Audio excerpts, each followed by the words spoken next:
He has a secret. With one strike, he can deal enormous damage to the monster, a powerful weapon. A grimoire in which unstable magic is recorded. Various accessories that enhance your bonuses during travels. All of this is a reward that can only be obtained after defeating the boss. It is also called the reward for the first dungeon clear. Only she gets this in unlimited quantity. The Nomper dungeon is a real challenge, recommended for heroes of level 80.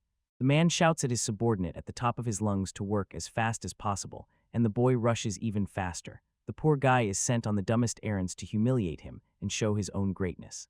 The man, who looked adult, smiled slyly and suggested to the boy to distract the monster, and this smile clearly did not bode well. It was sinister and frightened everyone around. Henry Mitt answered affirmatively, and decisively it was heard in his voice. He clearly wanted to work here, and his appearance showed that he really needed the money. Walking forward with a huge backpack, he heard cries behind him that it was time to use his useless ability. They definitely hated him. The boy falls his useless skill. The guys behind noticed the monster and spoke about it in a mocking voice. They liked the scene unfolding before their eyes. They watched with pleasure as the little boy suffered. Skill Henry evasion. The boy with panic on his face tries to dodge the monster, shouting the name of his skill, his face full of wild fear and panic. The evasion skill worked, and the system instantly notified about it. The monster tried in vain. He could not hit the boy at all, because his strikes simply passed through the boy and did not even allow him to touch or wound him a little. Evasion, a skill that allows you to easily and skillfully dodge enemy attacks. But he was just dodging. Henry was running away from the monster wherever he could, hiding in any corner. The man who sent him on this mission laughed loudly. The whole team laughed loudly, watching the boy who was running away from the monster with all his might. This is a useless skill that is simply impossible to fight against. But Henry understood. The men, laughing loudly, shouted at him to go, and the boy had no choice but to quietly agree and step aside. He had no right to refuse them, since they were paying him. Proudly puffing out his chest, one of the team was ready to attack. The monster was instantly removed from the way it was already lying on the ground. Henry watched this scene with admiration. He could only dream of the adventures that the big team experienced, because he was too weak and did not have the necessary skills. He rushed forward with a bright smile, shouting that the monsters were very far from him, and his arrogant behavior showed wild confidence in himself, in his strength and skills. The monsters flew away from the team at incredible speed. The team fought proudly, not letting any monster approach again.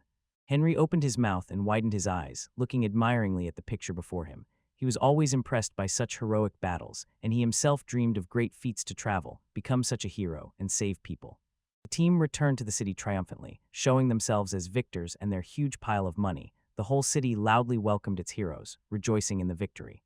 Some man rudely threw a small sum of money into the boy's face, saying that this was his share. They completely underestimated his abilities and considered him useless, even a burden. Henry rushed into the bushes to look for the rest of the coins, while the team laughed loudly at him.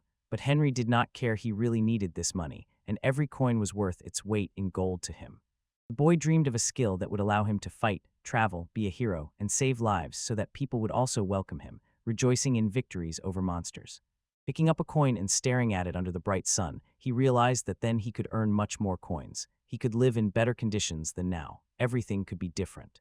He has a younger sister who needs to be cared for. With a bright smile, he entered the room, showing a small jar in his hands. Entering the room where his sister lay, he turned to allure it. Seeing her pleased him. Even unconscious, he loved her incredibly and constantly talked to her, believing that she definitely heard him. Preparing a basin of water, she was going to take care of her sister. This was already a daily habit and had long ceased to bother him. The sister needed to wash. It would be better for her health. Henry cleared his throat and began to tell his sister that today he managed to play a big role and get a treasure. He always did so. Every day he hoped that his little sister would hear and rejoice with him in his small achievement. The boy admitted that although their team was rude, they still allowed him to stay with them, and this was extremely important to him now, because he really needed money to pay for the treatment of the dearest person in his life. After finishing caring for his sister, he noticed that she was now completely clean. Although she constantly lay in bed, he protected her like a treasure. Grabbing a small jar of medicine, he was preparing to use it. The time had come to take a new dose to recover as quickly as possible. Approaching his sister with the medicine, he carefully brought it to her lips and helped her drink it, quietly saying that the medicine was very expensive so that Lorit wouldn't spill it. Every drop was important, not only because of the money, but also for her health. He looked tenderly at his sister and hoped only for the best. He believed that a miracle would happen someday, and Elrit would be able to get out of bed and smile again, as always. He recalled a brief conversation with the doctor and how she addressed him. The woman with a stern look told him that he had to give her the medicine every day, otherwise Ilaret would die, and no one wanted to see that. The girl was very dear to the boy. Henry's eyes widened, and he said that the medicine was very expensive, to which the woman replied that if he did as she said. If Ilaret's death was delayed, it would give her some time to recover and allow postponing the inevitable as long as possible. He reassured his sister did not need to worry he would get the money, even for the medicine. Right now it was not important. The main thing was the health of his beloved sister. His voice was full of confidence. He promised that he would definitely get this money. He knew it would be hard and that it might ruin his health, but he didn't care. The most important thing was his sister's health. You don't earn that much in a regular job. Henry would have to work for Gilmo no matter how hard, no matter how terrible and painful. He needed money now by any means. But there was one nuance that did not help at all to cope with this difficult situation. The man said that they no longer needed the boy, simply took him and kicked him out of the team. He didn't care that Henry desperately needed money, that he had a sick sister and had to work. Henry fell to the floor and asked how it happened, and the man looked at him as if he were trash and smiled a wicked smile, revealing all his contempt for him. Reminding the boy of his wounded arm, he asked, "How will he work as a carrier now? Now he is completely useless while injured. He is of no use." This time the luggage was heavier than usual, and he could not avoid the attack, so Henry excused himself, saying that despite everything he managed to carry everything intact. In response he received only a harsh blow, and Henry, though a very small boy, flew to the other end of the room, taking almost all the furniture with him. The man smiled and said he would not repeat this twice. He was already tired of wandering with that boy. He was completely useless and weak. Now he was not needed. The boy sat on the floor with a sad look, and on his head was a piece of meat. Suddenly Henry shouted, demanding to be transferred to another team. He introduced himself as Henry Krat and said he was 13 years old. The boy knelt and begged to be taken as a porter. The man opposite pointed to the boy's eye and asked if everything was all right with him, to which Henry replied that such a trifle would not stop him. Falling to the floor, he pleaded to be accepted, and the boy pondered. Gilmo frowned. It was he who warned the potential hero Henry. The knight turned to the boy and asked, "Do you remember your name?" Suddenly everyone in the tavern shouted at the same time, "Level 1 prisoner." The men around kept telling the boy that he was useless. No one would want to take him into the team because he hardly causes any damage and is good for nothing. Gilmo loudly asked, "Who wants to take this boy into their team?" Henry was roughly thrown out of the tavern right onto the ground and ordered never to appear there again. The man smiled and said he wouldn't be surprised if somewhere the boy was found dead in a ditch. No one will take Henry in because everyone is afraid of Gilmo. Henry alone did not know what to do. If he doesn't earn money, then Ilaret. Remembering his sister and her situation, his eyes widened. Slowly getting up from the ground and trying not to worsen the pain in his hand, he knew that you should never give up. Standing somewhere in an alley, he looked at his hand. Looking at the coins in his hand, he realized they were not enough for medicine. He had already pawned everything he could, even a memento from his father. There was nothing left in the house, and Henry did not know what to do. Clenching his will into a fist, he realized he would have to go into the dungeon alone and quickly raised his hand. Grabbing a small sword, he decided to check his status. The boy pondered what options he had now. After all, he was just an ordinary adventurer. He could kill a monster and sell the loot. But he couldn't manage alone. Henry couldn't even defeat a slime. The boy stared intently at his status, and suddenly an idea flashed in his mind. Did he have even the slightest chance? That only happens deep in the forest. In the beginner adventurer's dungeon, the Feasel Dungeon. Walking through the long corridors of the dungeon, Henry was stunned by the size and eerie atmosphere of the place. The cobalt color caught his eye, and the boy opened his eyes wide. Hiding behind the corner, Henry realized that the recommended traveler level here was 4. At the first level, he stood confused, not knowing what to do. He took a small sword in his hands and prayed for his father's help. Henry asked himself, earn money in the dungeon. Cobalt noticed the boy who suddenly appeared right in front of him and, baring his fangs, prepared to attack. The boy understands this is all he is capable of. He needed to run and dodge, and he successfully did this during the fight with the monster. Running around the corner, he fell to the ground, panting and trying to understand if it worked, and after a few minutes it became clear. Everything went well. He walked forward, searching for treasure, and finally came across a small chest. He approached closer, slowly opening the chest. Inside was a small plant, and Henry was happy only because he managed to find an antidote. After counting, he suddenly realized this could be sold for 5 LS, and he beamed with happiness. He realized that this was far from enough. He still needed to collect 4956 letters L. Henry was delighted. Now he could also earn money. Fleeing from a few more monsters, he was glad that he managed to skillfully avoid their attacks.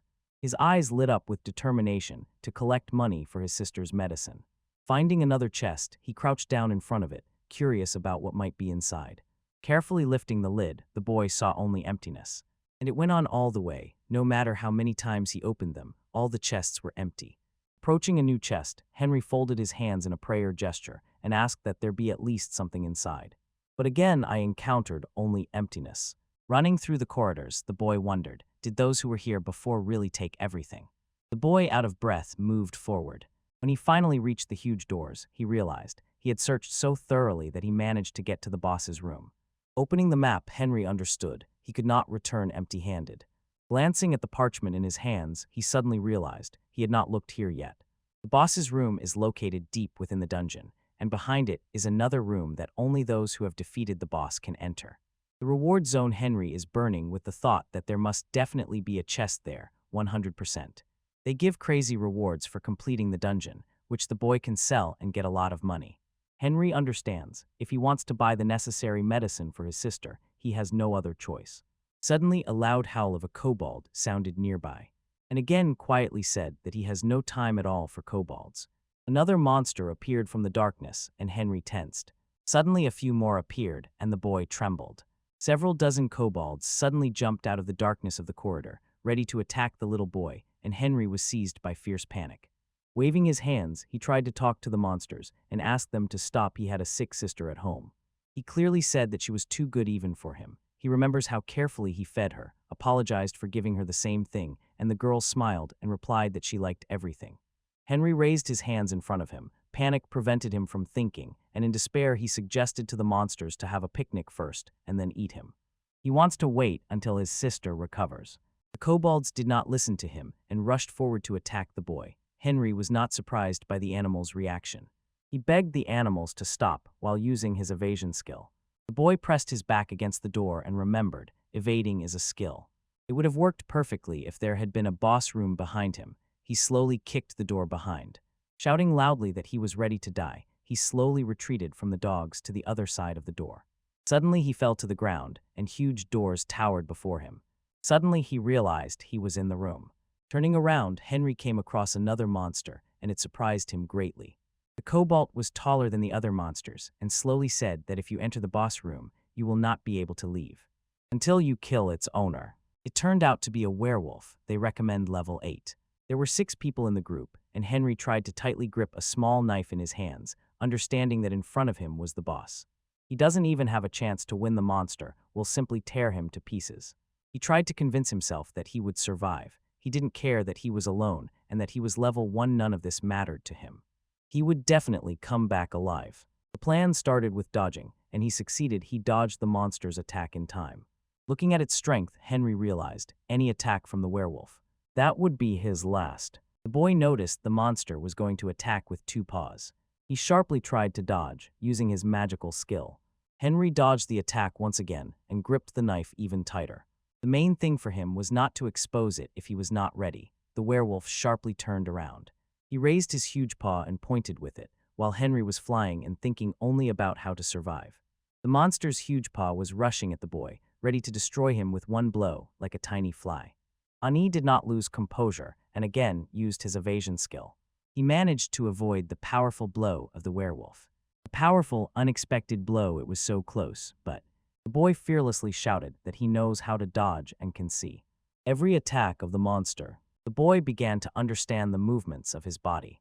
When he swings, when he stretches out both paws before a powerful blow, or when he stands on his front paws, Henry devised a tactic for each attack.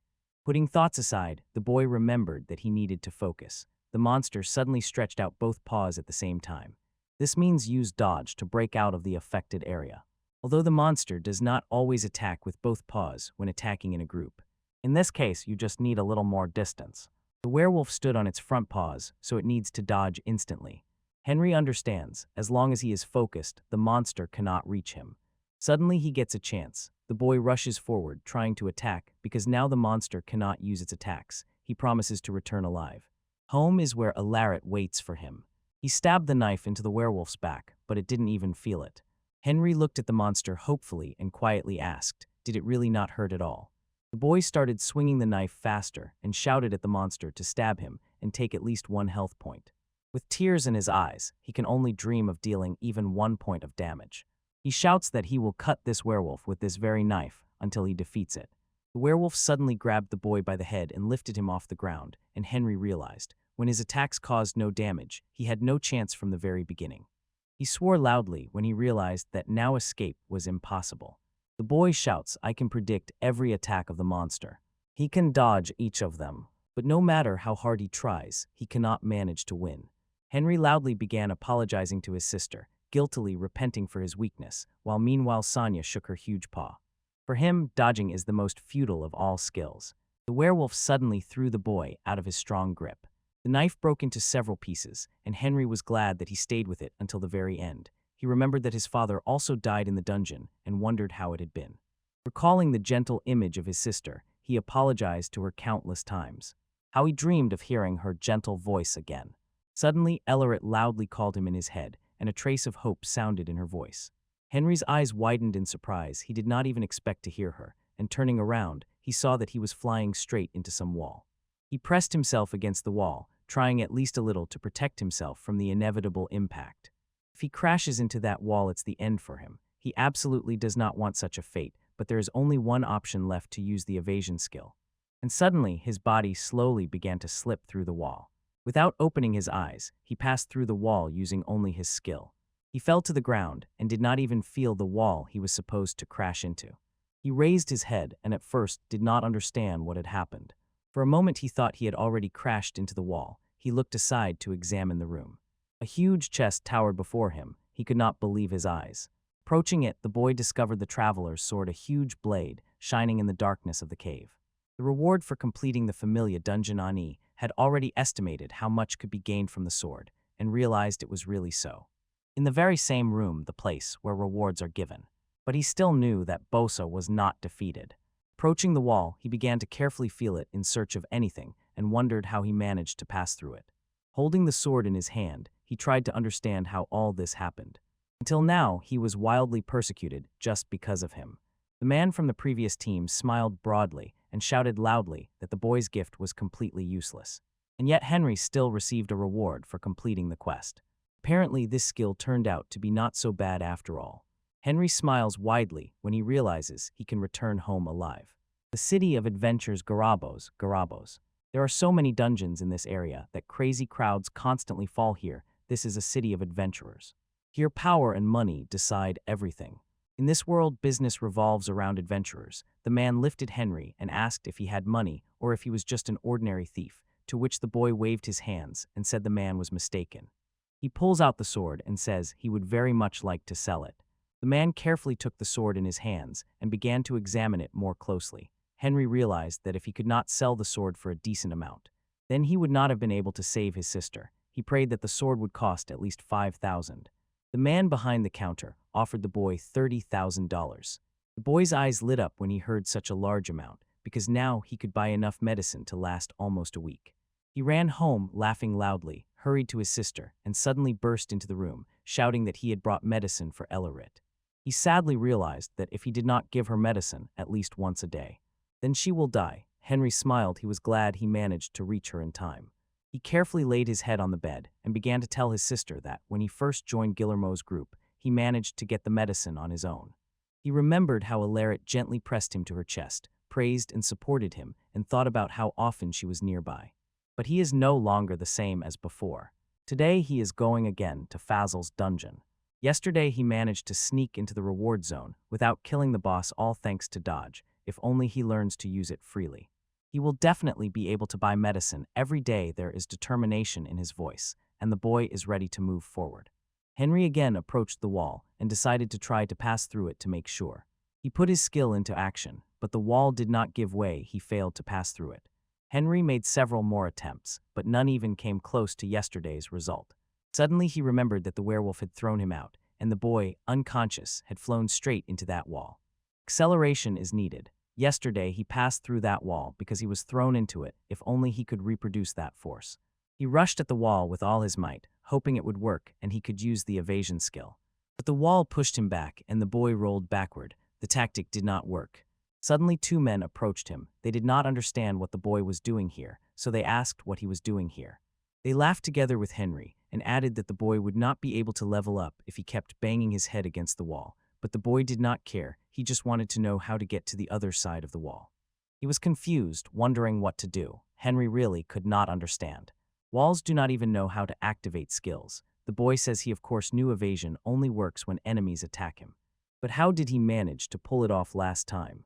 He looked sadly at the wall, not understanding what to do now. He had no other way out, only left to repeat all the conditions of yesterday. Suddenly the boy realized that he might not succeed, and then he would definitely perish. But the werewolf had already noticed him. It was already too late to run away. Clenching the knife, Henry understood. This was his only chance, and he definitely was not going to miss it. He was lucky he clearly remembered how exactly he dodged yesterday. And if he attacks again when the monster reveals itself, the monster grabbed his head again, just like last time. The boy suddenly realized it was time to act. If he allowed this attack, he would, like yesterday, crash into the wall again. And so it happened. The monster threw the boy back with great force.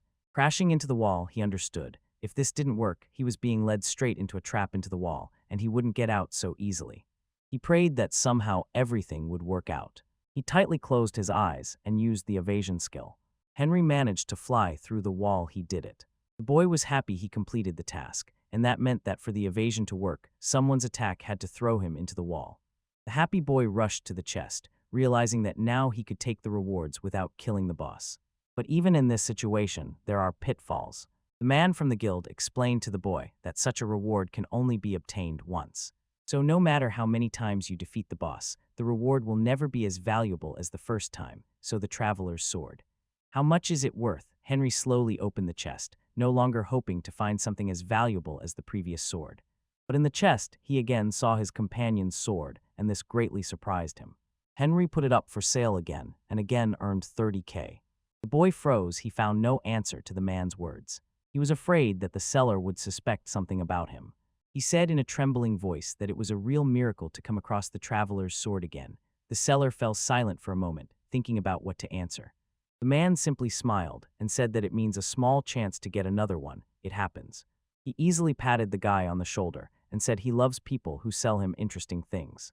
Henry was surprised and wondered if he was dreaming all this.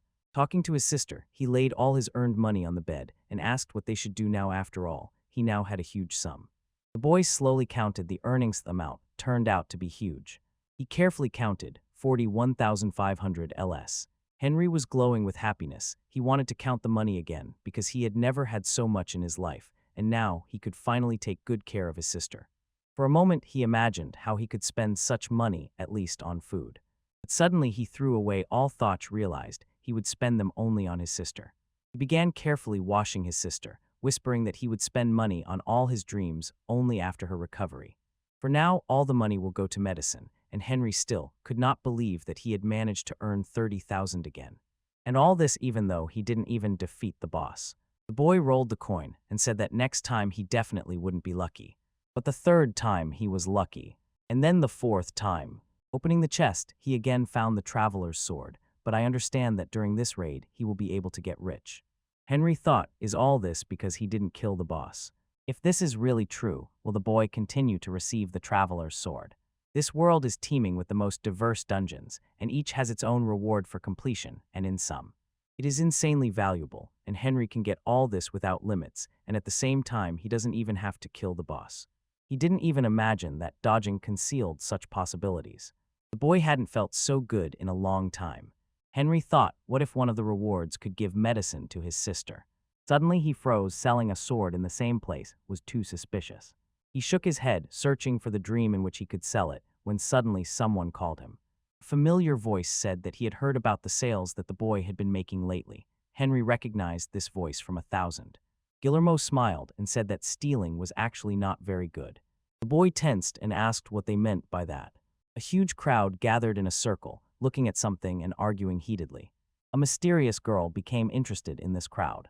Henry lay on the ground, beaten, exhausted, and powerless. He could not understand at all why he was beaten like that.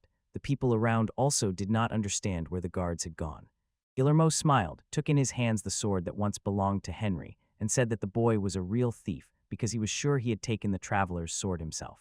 Lowering the sword, he added that he had not suspected such talents in the boy, and he does not understand why he cannot find the strength to shout that he did not do it.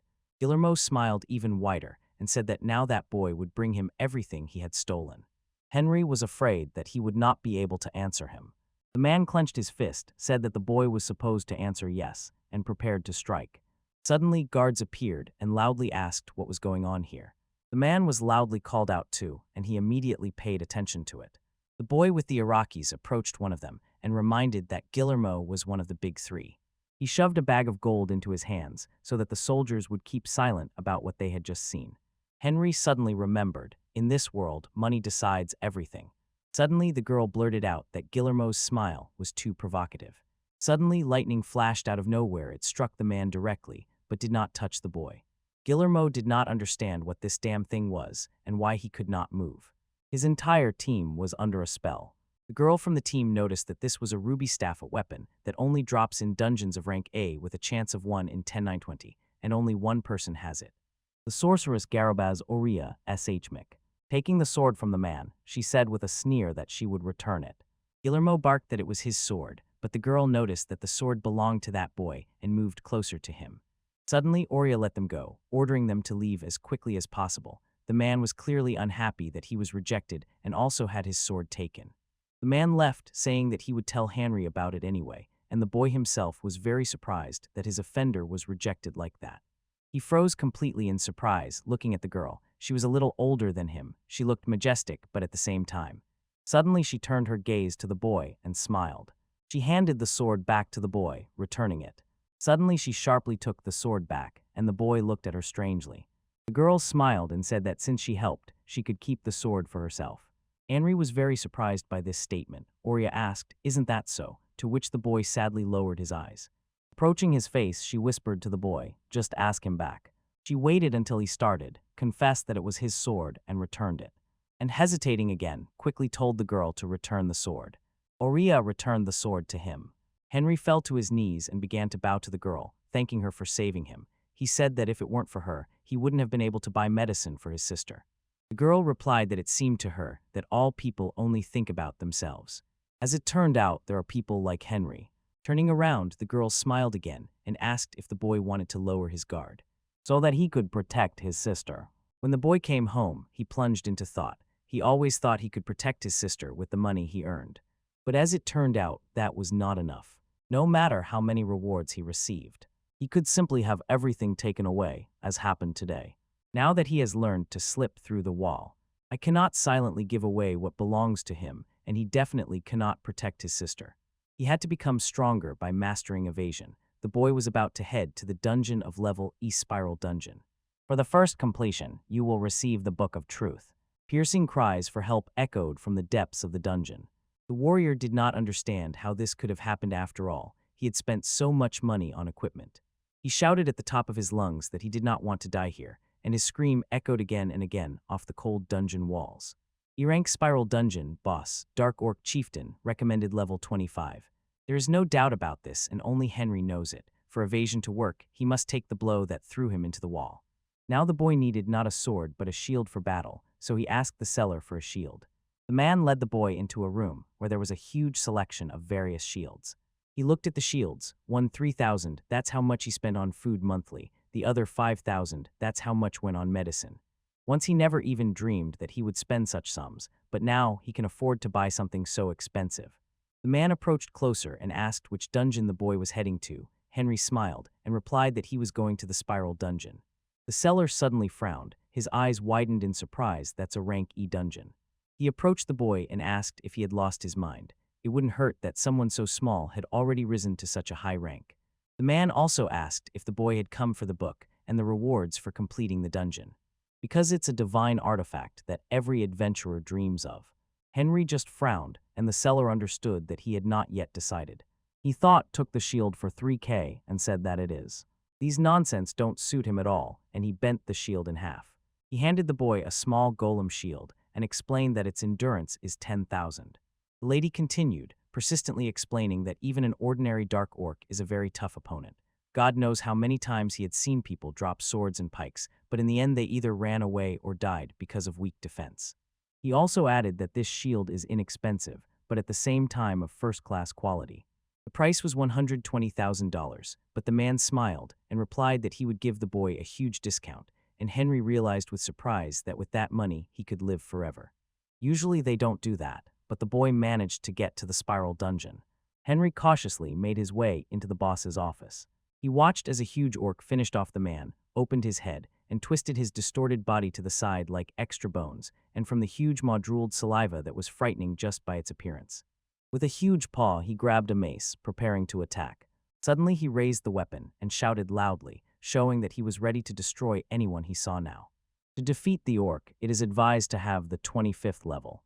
Henry smiled nervously. He finally decided to buy this small golem shield. But usually it doesn't suit him, he is only level 1. He has too few stats, and even if he just bought a weapon, he still wouldn't be able to defeat the boss. Now he can focus only on one thing, his life depends on the shield. The orc suddenly rushed forward and attacked, trying to instantly destroy his enemy. Henry hid behind the shield, but the force of the blow was too strong. But the shield held, and the boy realized the seller really wasn't lying. The attacks of the dark orcs are something incredible. Henry suddenly appeared before him and instantly used the evasion skill. He can earn the reward without killing her. Flying over the wall, the boy was surprised. He managed to do it even with the shield. He raised the shield up to check if there was any damage on it, but it was intact, not even a scratch. Henry couldn't believe it. After such a blow, the shield still stood, not even hinting that it was about to break. He ran around the whole room with joy. The shield is intact, and he won't have to buy a new one several times. Hugging the shield, the boy smiled and said he would definitely manage. Henry raised the shield again and said that from now on it would be his best ally for a long time. When he approached the chest, the boy addressed the shield. "It was you who helped me get here and see this chest." The chest opened, and from it appeared the very same book of truths. Oria briefly told him, "If you want to protect your sister, you must become stronger." He pressed the use button on the screen that suddenly appeared. There is no other choice, only this way can he understand these characteristics, because he cannot level up. If he uses this, he will be able to raise his record score by 10 points. And also only he can use this book infinitely many times. Henry used his evasion skill again and flew through the wall. He received the second book of truths. It really works. By slipping through the wall, he can get as many rewards as he wishes. When he returned home, he opened the book again and excitedly showed his sister all its magic. Agility was 10. Showing his statuses to his sister, he said excitedly that for the first time in his life, he raised the agility status by 10. Running around the room, he thought that he had already become much faster. And he finishes bathing his sister faster than usual. He promises that with endless rewards, he will be able to become stronger for the sake of his sister. The boy sat on the floor and began cleaning his shield. He wondered how much he needed to increase agility to become stronger. Only Henry knows how to pass through the wall. If he gets the Book of Truth in unlimited quantities, then his agility will have no limits. When he was in Gilmo's group, his numbers appeared before him. At that moment, the agility of that man was 24-3. Remembering such a large number, the boy decided everything himself. If Gilmo's agility is 243, then Henry will definitely become stronger. Returning to the organ, he swore that at least in agility, he would become better than the man. He set himself the goal of gaining over 1,000 agility. Raising his shield, he was going to move only forward. He skillfully dodged again, and the boy flew into the wall. Again and again, he increased his agility by 10. Having already used 6 books of truth, his agility reached 210. But Henry needed much more, so he once again rushed to apply the skill dodge. The boy took that magical book in his hands 8 more times to make himself more agile. They used as many as 14 books of truth. Agility was 290, but Henry still needed more. He needed more. His numbers grew. With each book he took, they became bigger. He was not going to stop. This was only the beginning of his brilliant plan to protect his sister. He fell to the floor, smiling and shining with happiness. He specially collected 10 books to immediately raise the skill by 100, and this was an incredibly pleasant feeling for him. Books used 24. Today his agility is 3090, and in the evening his soul warms up when he looks at the increased stats. He could look at them forever, but he sat like that only until morning. Day after day, he got as many books of truth as he could. Fatigue began to make itself felt, but Henry was not going to stop at all. He used his dodging skill again. He had already promised himself to become stronger and repeatedly took that book in his hands. He thought that collecting books again and again was extremely fun, and he did it countless times. He had never had so much fun in his life. Again and again he collected books, that's all. The 100th book and you won't tell anyone about it. But when no one notices the boy, although no. He even likes it. If passers-by found out about the passage in the wall, they would have already rushed to use it and endlessly collect rewards. As long as he can protect his little sister, he needs nothing more. She taught him this. As soon as he remembered the girl, he immediately saw her and shouted loudly. Oria smiled for her. The first-level prisoner and the sorceress Garibos were two completely different worlds. The girl recognized him, but now he looked no better, and she was afraid to be mistaken. She came closer and said that the boy looked good. Oria asked if he had really raised his level, and Henry blushed he could not say anything about his ability. She used her special sight to see his statuses, and he, digging into himself with his hands, begged her not to do that. Oria was too interested. She was able to see that the agility of that boy was 1150 and was very surprised by this. Henry smiled and said that he decided to become stronger only for her. He thanked the girl, to which Oria smiled gently. The girl gracefully turned around. She had to go clean the dungeon, so she would have to leave the boy. For Henry, any task involving dungeons immediately sounded extremely interesting. He waved back at the girl and shouted, "Good luck." Oria smiled kindly and said that they would see each other again. That day, Oria did not return from the dungeon. Because Oria never returned from the dungeon. The man behind the counter crossed his arms on his chest and told her that the girl most likely went to an A-rank dungeon, the Trump prison. He hinted that the rescuers are now in a very difficult situation. Henry did not like it. He shouted that a week had already passed. The man replied that it was normal because the recommended level for this dungeon is 50. The boy was very surprised. The seller added that inside there are continuous traps, so it is definitely not easy, and all they can do is wait. The boy couldn't stand it, shouted to the seller that he was leaving, and ran away. The man was incredibly surprised. He was worried whether the boy would cope with it. Suddenly, a buyer approached him. That guy looked at the boy and asked if he was a prisoner of the first level. The seller at first did not understand what the buyer was talking about, but smiled and said that the man does nothing except work in his forge. That man explained that the boy was called that because he cannot raise his level above the first, so they call him a prisoner of the first level. The man got angry and smashed the sword they were just about to buy. He understands, if everything said is true. Henry ran to the dungeon of Tram. Inside, the knights were already fighting, shouting that a golem appeared before them. The recommended level for the dungeon is 50. The men shouted that if it continued like this they would have to retreat, and the boy quickly ran up to them from behind. The seller thought that Henry was immortal because he was the first to go into the dungeon, where it was advised to have level 50. Henry fearlessly rushed forward, and thanks to his skills ran past all the enemies. The knights at first did not understand what happened, and what flashed past them it was Henry. Thanks to books he raised agility to 1150. Right now he is not at all up for fighting monsters, he is just running away. Until he reaches Oria, and this is not at all like the previous ones. In this dungeon, moving has become much harder. There are moving traps here, daring dungeon traps. Step on one, and it throws you to a random place in the dungeon. Suddenly one of them triggered and threw the boy. Andrew looked around, straining to understand where he had ended up, and this is another reason why Oria's rescue took so long. Throwing the parchment away, he desperately realized, if he keeps falling into such traps, the map will become useless. Henry can only rush until he reaches her no matter how many times he is teleported. He will not stop otherwise. Why did he level up agility? Exactly to protect those dear to him. After all, now he can do it. Suddenly the boy plopped down on the ground right at Oria's feet, who was sitting with her legs tucked in, dreaming of delicious food. Hearing the rumble, she raised her head to see what it was. Henry lifted his head from the ground and smiled widely at the girl, happy that he had managed to find her at all. Oria got up from the ground and approached the boy, sharply asking what he was doing here at all. He replied to the boy with a bright smile that he had come to save her, which surprised the girl very much.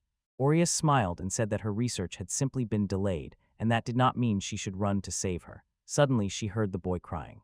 The girl cleared her throat and apologized. Such a sad Henry painfully touched her heart. He tried so hard, so she could not just push him away, and suddenly the boy remembered something. He carefully pulled out a bun for Oria, because lately her stomach had been constantly growling from hunger. The girl smiled at that care and replied that such food suited her perfectly. Sitting in the dungeon, the couple decided to light a fire. Oria explained that in this expedition they needed to find every trap, which was why their partner was so confused. She asked the boy if he knew what the number 82 meant, and he answered no. The girl's voice dropped, becoming quiet and low. She explained that this was the number of adventurers who had disappeared here, and that their number was growing every day. Recommended level for passage is 50, Oria asked in surprise, but recently 27 adventurers of level 60, 46 of level 50, and 9 of level 70 disappeared. Isn't that strange? The girl added that some strange rumor had started circulating about this dungeon. There is a hidden room with a boss. One of the moving traps is connected to this room, and whoever it throws in there. Henry continued for her, that man will die. Silence fell between them. Oria lowered her head and quietly said that she came to find exactly this room. Kill the boss and report immediately. Suddenly Henry grabbed the girl by the hand and suggested going together. He swore to protect everyone dear to him, so he offered the girl his help to defeat the boss. Henry shouted that he would help the girl fight this monster. Oria was very surprised by these words, and the boy continued, saying that he came all the way here to save her. The girl closed her eyes, smiled, and turned to the boy. Leaning close to his ear, she quietly whispered to the boy, "Mind your own business, or you won't be able to play the role of my partner." She asked if the boy really intended to fight in those rags, though now was not the time to show off, but Oria admitted that she had no idea how this boy even managed to get here. Because of these monsters, Henry already wanted to excuse himself. Suddenly nearby, the shout of two men rang out. They exclaimed that they had stumbled upon another trap. The second began complaining about work, and the first sharply said, "Stop whining."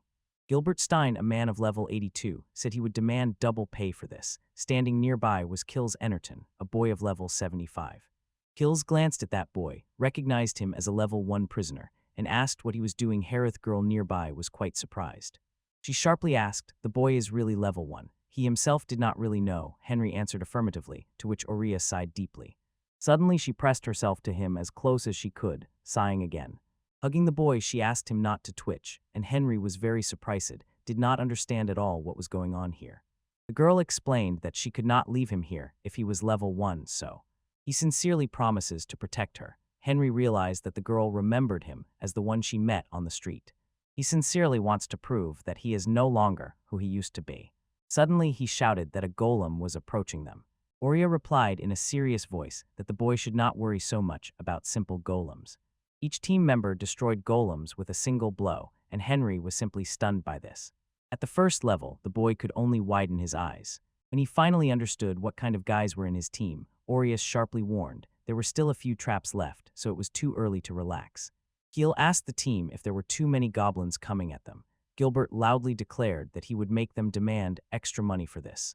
Walking down the corridor, the girls suddenly exclaimed that they were already near the last trap, which should lead them to the boss.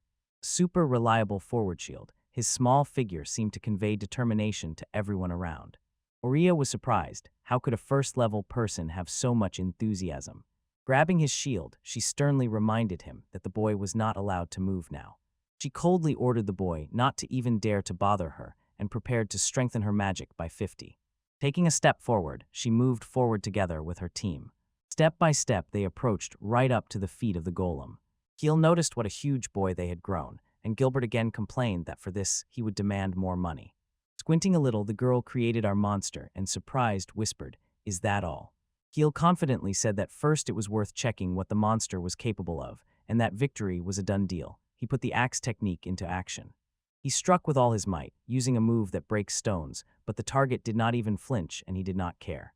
Jumping back from the counterattack, he informed the team that physical attacks would not harm the monster. He did not care. He suggested to the girl to try using magic, and Oria replied that she would try to drown it only with magic. The golem was faster. It attacked, showering with a pile of very sharp stones. The girl froze in place, not knowing what to do, but Gilbert was faster. At the very moment when the stones almost hit Oria, he put his huge shield in front of her and covered her. One of the stones, with a powerful throw, knocked the staff out of the girl's hands. Oria sharply turned around and screamed loudly from the loss, not knowing what to do while the staff lay on the ground. She approached it and ordered the boy to stand still. Henry watched and wondered if he would really obey. When the girl tried to pass through the hail of stones, an idea lit up in the boy's eyes. He said that the girl should wait, and he himself rushed forward to save her and return the staff. As quickly as he fled, he returned just as fast, returning the girl's staff. Oria was stunned. She didn't even notice how the boy ran away. Despite her high level, she didn't catch his movements. She wondered how much endurance this boy had, but all thoughts were cut off by Henry's shout, "Act quickly," and Oria grabbed her staff, preparing to attack. With a water blade, she left a bunch of holes in the monster. After the golem, only its remains were left, which indicated that it would not come back to life, and Keels arrogantly said that their witch was the best. At that moment, she hesitated whether to raise the staff at all, since she could receive a mortal wound, but Henry ran up to the girl with a radiant smile and said that her attack was incredible, and Oria thought that he managed to bring her the staff. Of course, she couldn't see everything, but he had put his life on the line for her. The girl understood everything. He had come a long way. The boy did not come here to show off. Lowering her head, she quietly thanked him. John Reed did not hear and asked again. The girl was already about to do it again. But suddenly a huge magical circle appeared next to them. Oria reported, "It is a dangerous trap that covered the entire floor." The girl explained that an incredible power awakened in her from this. She knew that the sorter in front of them was not here for nothing, but to activate the trap. She ordered them not to take their eyes off, because now they would be handed over to the real boss. The team found themselves in a small cave. Gellert noticed that it was too quiet here. Kill shared that he had a very bad feeling, and Oria was looking forward into the darkness. Using her analytical gaze, she informed the team that someone was ahead. She slowly began to list what she saw. Besides a huge number of items: shield, sword, katana, mace, axe, she began naming the monster's characteristics. Agility 567, Intelligence 1956, Endurance 743. Defense 3925, Attack Power 4101, and also a new set of dangerous weapons for ordinary adventurers. This was too much. Name: Automatic Knight, level. After a pause, Oria blurted out that the boss's level was 100. The group of strong guys was in shock. Their levels were much lower, and they had never met anyone with such a level. Henry clenched his jaw. Before him stood the boss of the hidden room himself, and even Gilmo's level was far inferior to this boss. Gilbert wondered what nonsense this was. He did not understand how a boss of such a level could exist, one that no one could defeat. Oria replied that it was precisely for this reason she had come here. She began casting the spell Attack Increase on the team, desperately trying to help them overcome this monster. Standing with a straight back, she endlessly repeated the same spell. She sharply raised her head, turned to the boss, and coldly asked if he now understood what she was dissatisfied with. He had suddenly appeared here and killed many of her comrades. The monster threatens the very affairs of the adventurers and swears that the boss will pay for this with his life. Raising her hand, Oria spoke and said that in the name of Shmik, the ruler of Garibos, for the sake of order in his city, he swears he will personally destroy the monster, no matter what it costs her. Henry, as if charged by this speech, opened his eyes wide. Engine at 100, and he had no idea what would happen next. Gilbert agreed with the girl's thoughts and added that he was not at all against them fighting for him. Kill sadly noted that perhaps this was their first joint battle, but he had to do it. Gilbert rarely stepped forward. When he did, he covered the team with a shield, ordered the girl to prepare a powerful spell, or loudly shouted, "Do you seriously think she is weak?" The monster quietly whispered that his technique was excellent. With one sword strike, he simultaneously hit both the shield and the man standing before him. Gilbert's eyes widened. He realized that his defense was pierced so easily, as if it hadn't existed. Even when the magic had already been invoked. A scream sounded nearby. Someone was calling the man, but he was no longer among the living. The monster had pierced him with almost all its weapons. Kills loudly swore and lunged at the boss standing before him. Thoughts of revenge raging in his blood, he was ready to avenge not only his city, but also his already fallen comrade. He realized that after the attack he was left open. The strike was perfect, and he wondered in surprise whether his hand moved on its own. He also noticed that the monster had no blind spot at all. Oria wanted to rush to help, but Keel stopped her and said she'd better prepare her spell now. The girl closed her eyes and quickly focused to save her comrade. The boy understands that without the girl's magic, victory is impossible, and all he can do is buy some time and continue to fend off the monster's attacks. Henry watched this with wild fear in his eyes, realizing that he too might have to fight this monster. He stepped forward a little and asked the girl if it was true that for a strong spell she only needed a little time, and if Oria was really trying to stop it. Gilbert was alive, and he knew he had to keep fighting. Suddenly, a boy rushed past him and threw a small bottle of medicine to him. The man was stunned to see how the first-level prisoner threw himself straight into the boss's arms and loudly asked what kind of trick this was, trying to stop him. Keels was breathing heavily. He was seriously wounded. His strength was slowly leaving him. He wanted to escape, but no longer had any strength. Unable to dodge when he attacks from all sides, it seems this is his end. Suddenly, the boy hit the monster on the head and diverted all its attention to himself. Keels also looked at the prisoner before him with surprise and loudly asked what he could do with his first level. He added that the boy would die, and Henry thought the same. No matter how the monster tried, it could not touch him. With the increase in agility, his reflexes became much faster, and the dynamic sharpness of his vision also improved. He sees all the monster's attacks ahead, as if in slow motion, and manages to dodge them. Finally, he was able to understand. 100 happens when agility exceeds 1,000. Kills watched all this with wide-open eyes. He could not believe what he saw before him. Gilbert also wanted to say something about this boy. He could do nothing only accept that they were saved by a first-level boy. Oria came closer, thanked the boy, and ordered him to retreat. Henry did not dare to contradict her and quickly stepped aside. The girl now knew how to get here, and that was enough to protect the adventurers from the worst. She increased her magical power through training. The ruby staff brought her to the limit and drew energy from the equipment into one hole. Moreover, enhancing spells were cast on her, and all this power poured into one strike. She promised that the monster would now feel the most powerful fire and summoned a huge fireball. With one wave of the staff, the cave was flooded with bright scarlet flames, and the huge ball completely covered the monster, distracting and destroying it. Slowly the fire devoured the monster. Its entire body slowly began to burn and turn to ash. The weapon fell from its hands. Oria stood upright. She had just managed to defeat the level 100 boss, and it was simply something else. The huge ball of fire crashed down on him. His weapon and armor slowly began to melt under the unbearable heat. Henry looked at the girl, admiring her skills and magic. Suddenly someone sharply grabbed him and pulled him close. Suddenly the men pressed the boy to themselves, began to hug him tightly and stroke his head, saying that he really managed to surprise them. Oria appeared nearby and added that only thanks to Henry they managed to defeat that monster.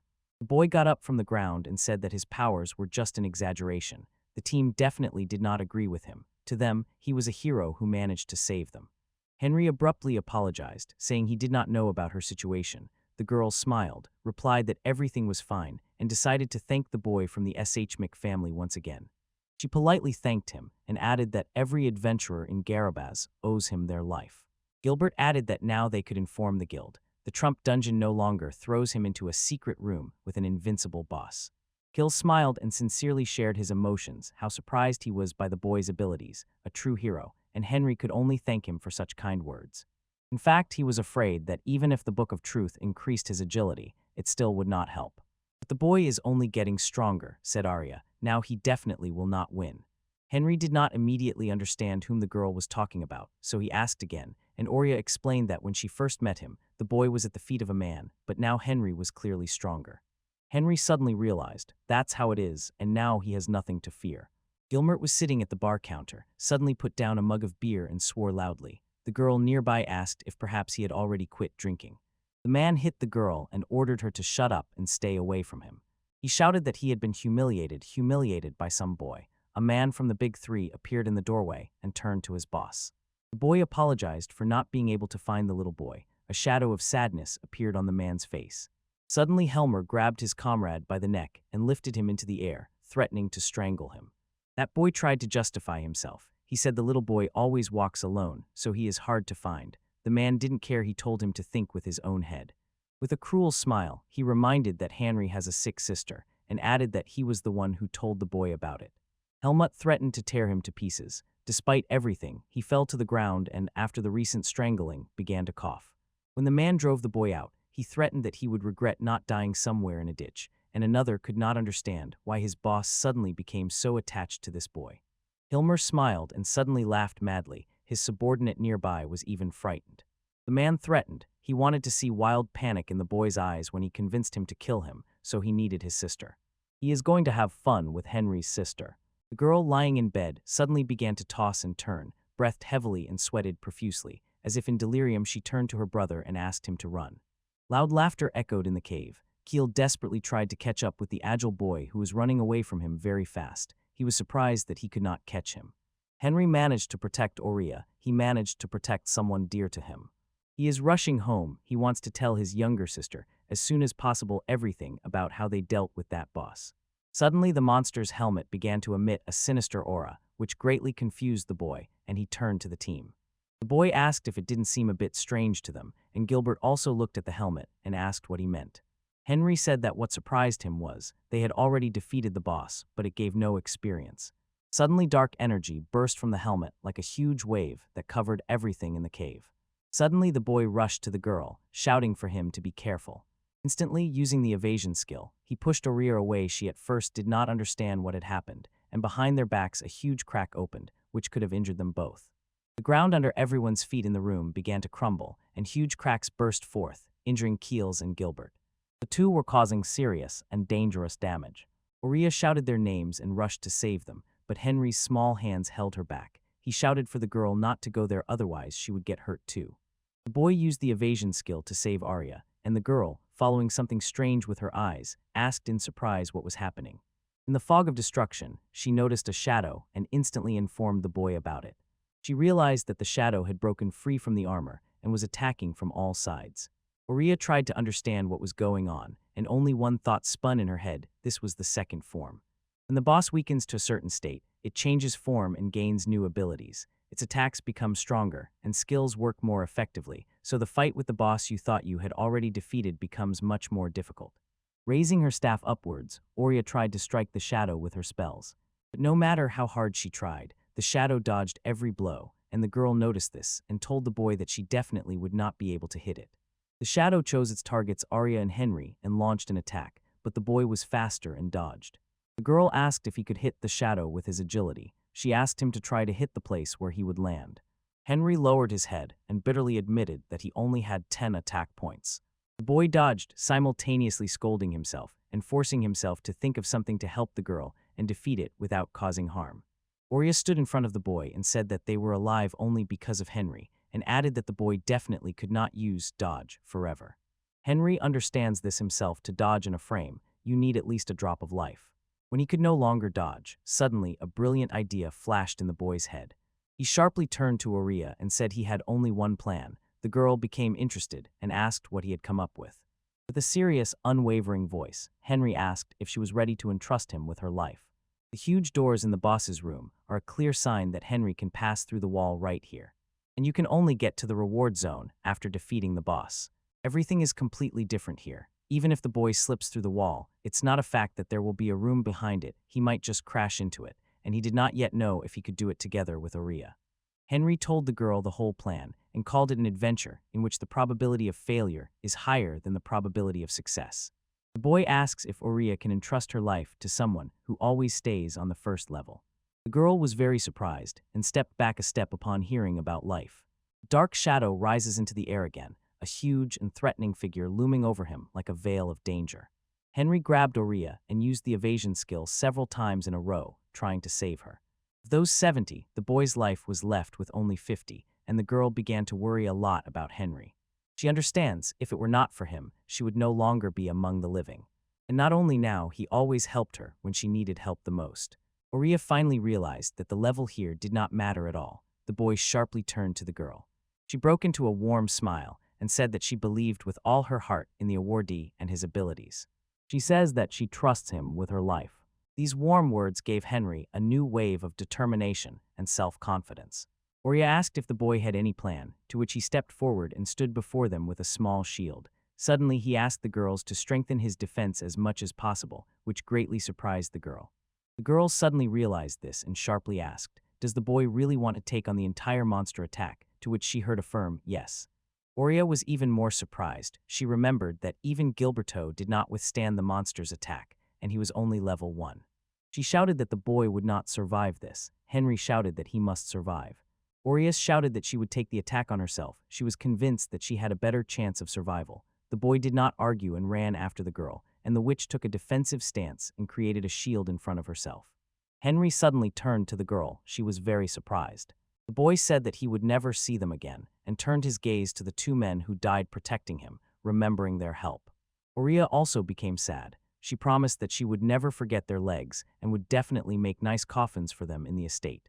Henry suddenly shouted about the approaching monster, and the witch instantly focused. Although tears were in her eyes, she gripped her weapon tighter. Suddenly, a shadow struck the ground with all its might. After the powerful strike, a huge wave along with dust flew straight at the couple hiding behind the protective spell. The shield began to crack. From the huge impact, the water magical shield slowly shattered into pieces under the powerful wave of dust and dirt. The shield did not hold, and both of them rushed to the wall so fast it seemed they would crash. The boy sharply turned and instantly used his evasion skill. Reaching the wall, Henry saw nothing for a second. It was dark, damn darkness. Behind the boss fight wall nothing, and the boy refuses to believe it. He simply cannot believe that they ended up in the void. Through the deaf darkness, it was very hard for him to understand where they were. But they will definitely still fail. The dangerous monster remained alone in his cave, only he and the lonely hat Oria. The pair fell into endless darkness. Henry suddenly realized that they had accidentally ended up outside the dungeon. Outside, it looks completely different from the inside. In other words, the dungeon is like another dimension, whose space extends into infinity, at least that's what they say. The boy loudly began to apologize to the girl for falling outside the dungeon.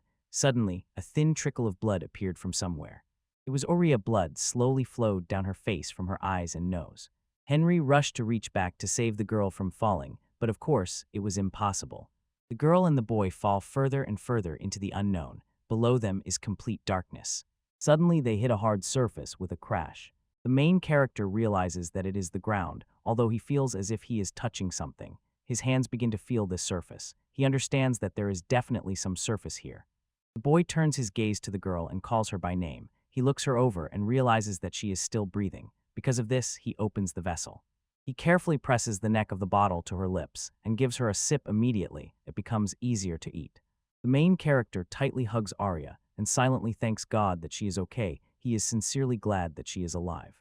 The boy looks up and says anxiously that most likely they fell all the way to the very bottom of the back part of the dungeon.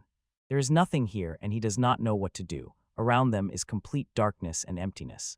The boy lifts the girl onto himself and squints. He looks tensely ahead and suddenly notices some flickering glow. He really wants to try to get there. Ahead he sees a tiny spark of light, like a star in the middle of the night.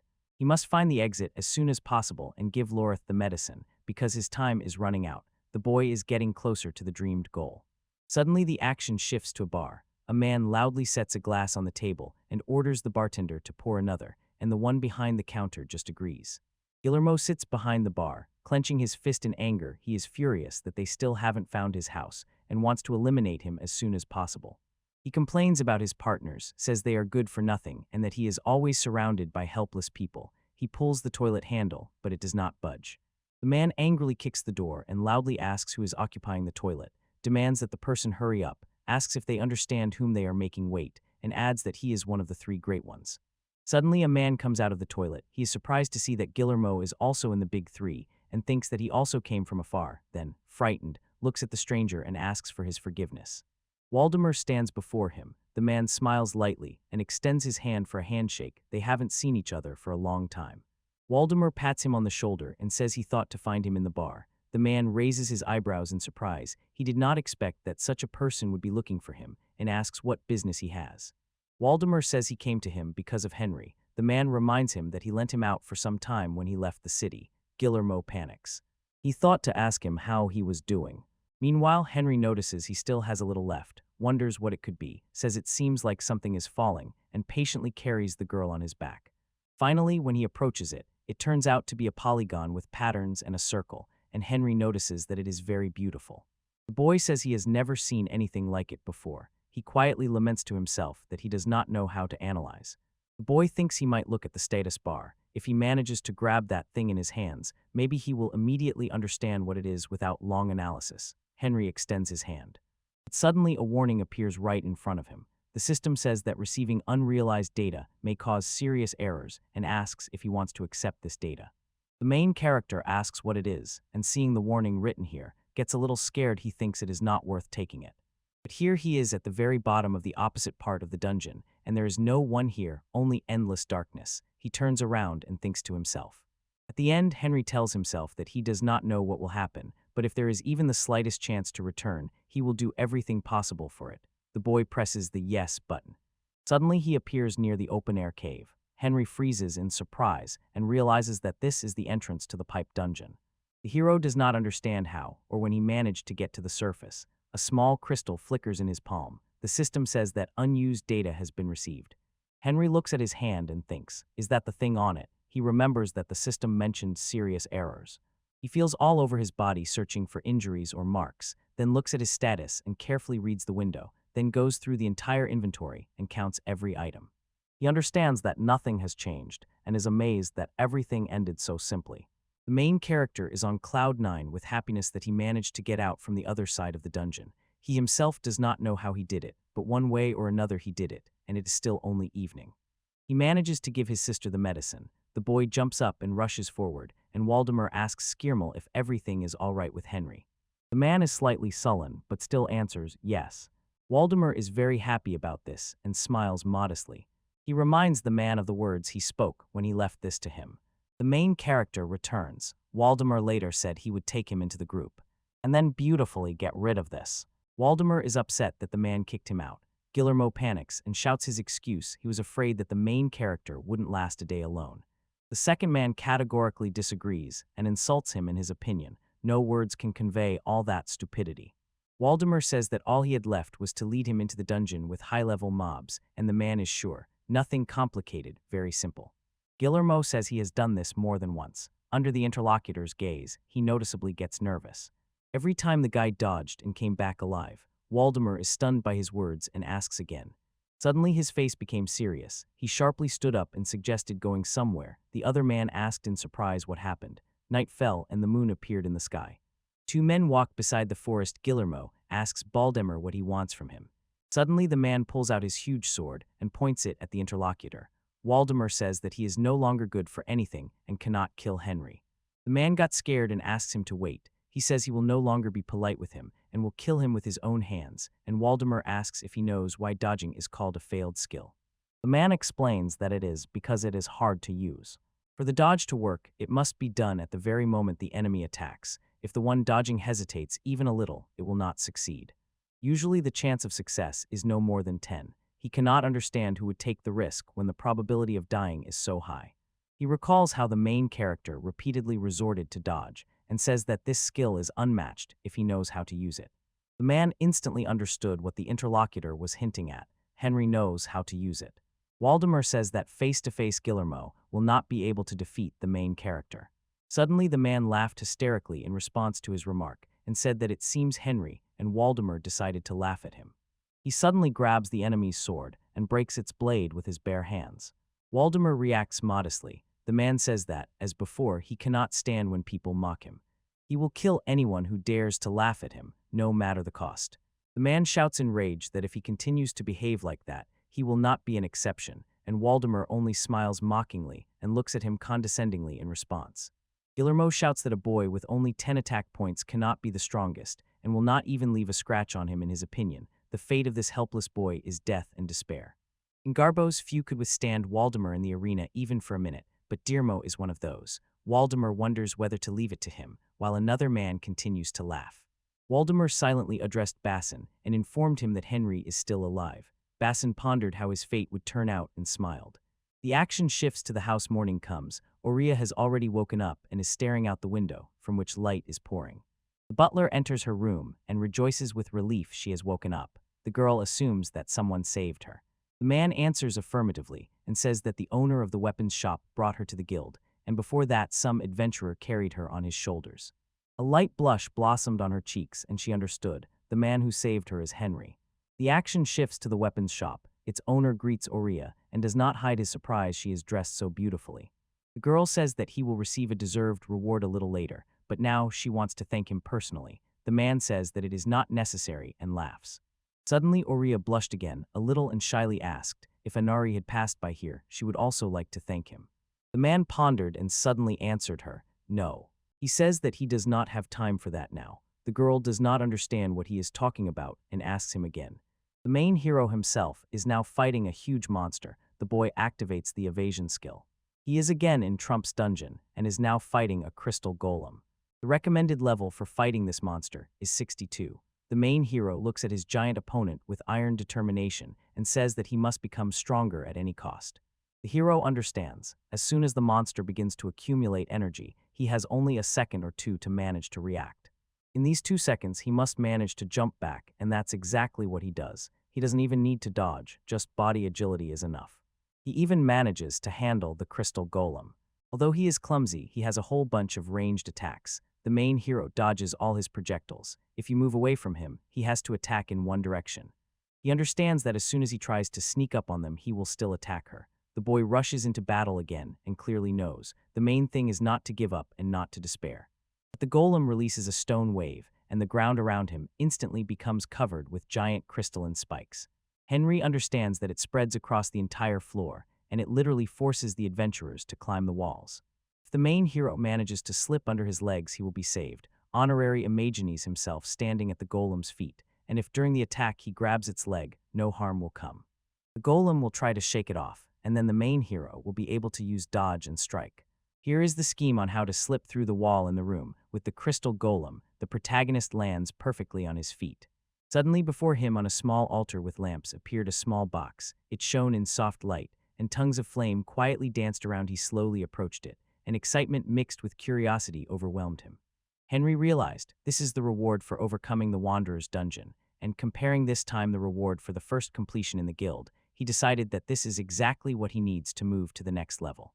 Fighting with the mechanical knight, he could only run away, and the fact that Oria saved him was just luck. The hero remembers his comrades. Gilbert and Kills were much less fortunate than him, and he closes his eyes bitterly.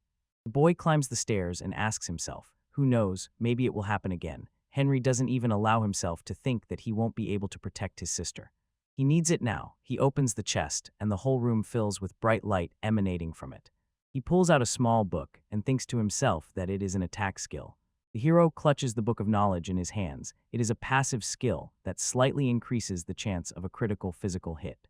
Henry swallows his saliva from excitement and, holding his breath, looks at the system window offering him a choice to use the item or not. The hero dismisses all doubts and presses the yes button. Suddenly, an incredible surge of strength bursts through the hero, but at the same moment his head begins to ache. He squints.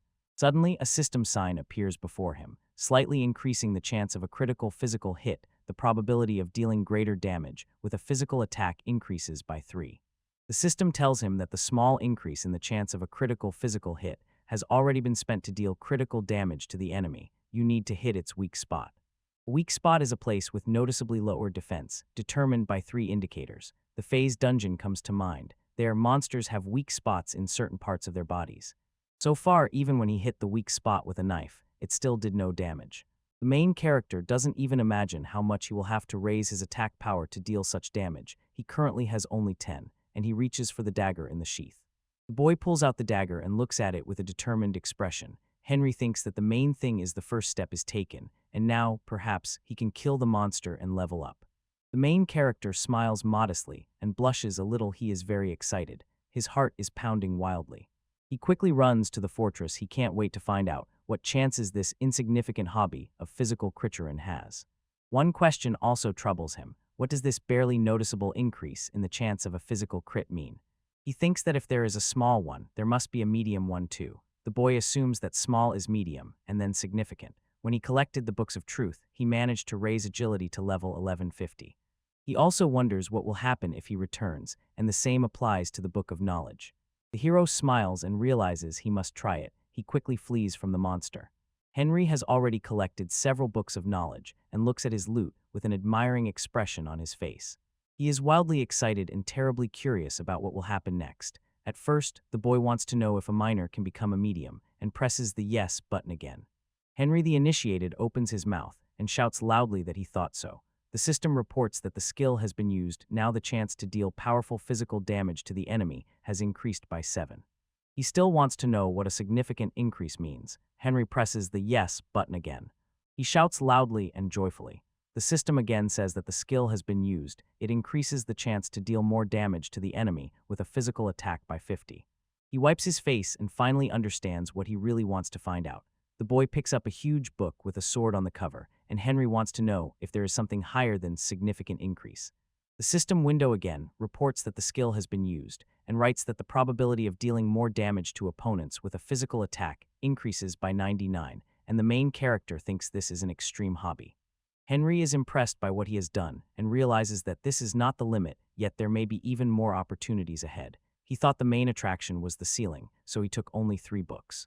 On the other hand, he thinks that 99 is quite enough, and almost every one of his attacks will be critical, but he really wants to find out what will happen after an extraordinary situation, so he decides to run for another book. After some time, he brings 10 more and sits on the ground in front of the system window with a smile. Henry anxiously wonders, what will happen if he uses the Book of Knowledge when he already has a very large increase? Can the critical hit chance jump to 120? He thinks it might be more than 100. The main character smiles and says that this way he will be able to raise damage much faster than if he stopped at just a small increase. The boy presses the button again, and a girl appears before him. The system says, currently the most powerful is the skill extreme increase of critical physical hit chance, and the rest are still in development. The main character looks at the system window in surprise and cannot believe what is happening.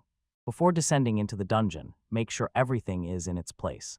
The hero looked at his things and with relief realized that he has a small shield from a golem, food and water, a restorative potion, a map, and a knife, everything in its place. Henry puts the weapon back and apologizes to him. He will take it another time, and now he only has to understand what happened next. He recalls the past, how he looked at the system point with surprise. A very large increase in the chance of a critical physical hit became impossible to use. The boy wonders how much time they will spend on this maintenance. The hero looks at his sleeping sister and says that he just wanted to go check if he could level up. This is what greed leads to. Honorary notes that he has really become very greedy lately and adds that if he truly manages to level up, he will be able to become stronger. Maybe then he will be able to gather a pile of money and buy medicine that will cure his sister. Or maybe this medicine drops in high-level dungeons or is given as a reward for the first completion. He gently strokes the head of his beloved sister and says that the stronger he becomes, the closer her recovery is. The main hero wants to see her smile as soon as possible and remember the past with a smile on his face. Even before Alirit stopped getting out of bed, he vividly remembered the girl who greeted him with a smile. Suddenly the girl fell silent.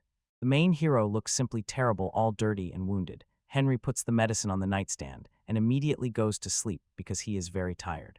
A year ago his sister, looking back at his back with anxiety, whispered to him good night. They wanted to die during another dungeon expedition and had nowhere to go. Then Valdemar introduced him to the foolish Gilmo and said that if he became an adventurer, he could earn money for his sister's treatment, but the group treated him very badly. The boy knew he was doing it for his sister and was only grateful for the money he could get. He understood all this painfully, but coping with the difficulties alone was very hard. The next morning the main character will be with his younger sister. She calls her little brother and asks him to wake up. Henry begs her to let him sleep at least on a day off. The girl is dissatisfied with the situation and rejects his request. The boy tells her that he does not want to get up. Hilariot says she will go alone and decisively leaves the house. The main character only wishes her luck, and she returns to confirm once again, I will really go alone. The girl says that he did not understand her, so she will go for a walk alone. The main character lies in bed for a while, but suddenly jumps up. The younger sister had health problems since birth. They had a rule, if she went somewhere, she was always with someone. The girl in the hat looks at the landscape with admiration. Before the main character and his sister spread out an incredibly beautiful endless sea, and Hilariot was very happy about it. The girl shines with happiness. Finally, she was able to go to the sea and have a good time. The main character cannot believe it. It is very strange, because usually his sister loved books. The girl tries the water and says it is cold. Henry sighs and realizes, if she wanted to come by herself, then why not? The sister calls him after and shouts that the water is so pleasant, so the main character decides to have fun since they dragged him here. The sister and brother have a fun time at the sea, splashing water at each other, and the main character manages to catch a fish because his agility is 150 points. Henry jumps from a huge cliff next to Hilariot, and a huge splash cloud falls on her. Both are happy and satisfied. With a smile on her face, the girl tells her brother that she hasn't seen him smile for a long time, and the boy does not understand what she means. Suddenly Hilariot exclaimed, I am so happy. The girl threw herself onto her older brother's chest and sobbed. Henry was in shock. She shouts that if it is hard for him there, he should not take risks, and she does not need any medicine. She would feel much better if she at least saw a smile on his face. The boy looks down at her sadly. Henry understands, that is why she took him out to the sea. The girl nods in response to his question. The boy silently calls her a wonderful child and remembers himself. He lifts his head up and notices how dazzlingly the sun is shining. He shouts that he must try again and jump once more. Her brother shouts from the edge of the cliff that the sister has spoiled him too much with her kindness. Henry jumps off the cliff, rushes to his sister, and shouts that now she does not need to worry about anything. Let the girl rely on her brother. He splashes her again and shouts that he will do everything so that her smile never leaves her face. Hilariot laughs out loud, tears rolling down her cheeks. They are together. The main character strokes her head and says to himself, when I see her smile, I can move mountains. The boy smiles gently, looks at his sister, and says he will try for her sake. The hero says goodbye to Alarit, realizing she will not respond, and today he goes to the dungeon again. After some time, the door through which the boy exited shattered with a crash. Gilmo breaks the front door of their house with his hand, loudly addresses Elridi, and with a terrifying expression asks her to play with them a little. The boy says he found him thanks to his tracking skill, and Henry was not home at that time. Gilmo praises the subordinate, well done, good job. All the other comrades are silent. One of the subordinates says there is almost no one and almost nothing in the house. Suddenly Gilmo hits him hard on the nose and asks, "Are you an idiot?" The man says with a smile that everything they need is here, and what he values the most.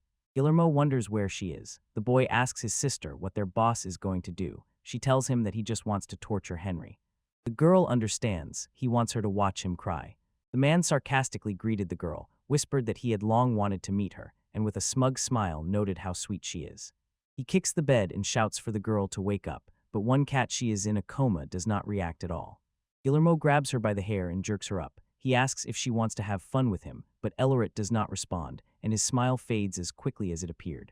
The man angrily hits the girl in the face and demands that she wake up. He throws it on the floor. All his subordinates look at it in surprise. Gilmo himself is furious because everything is going against his plan.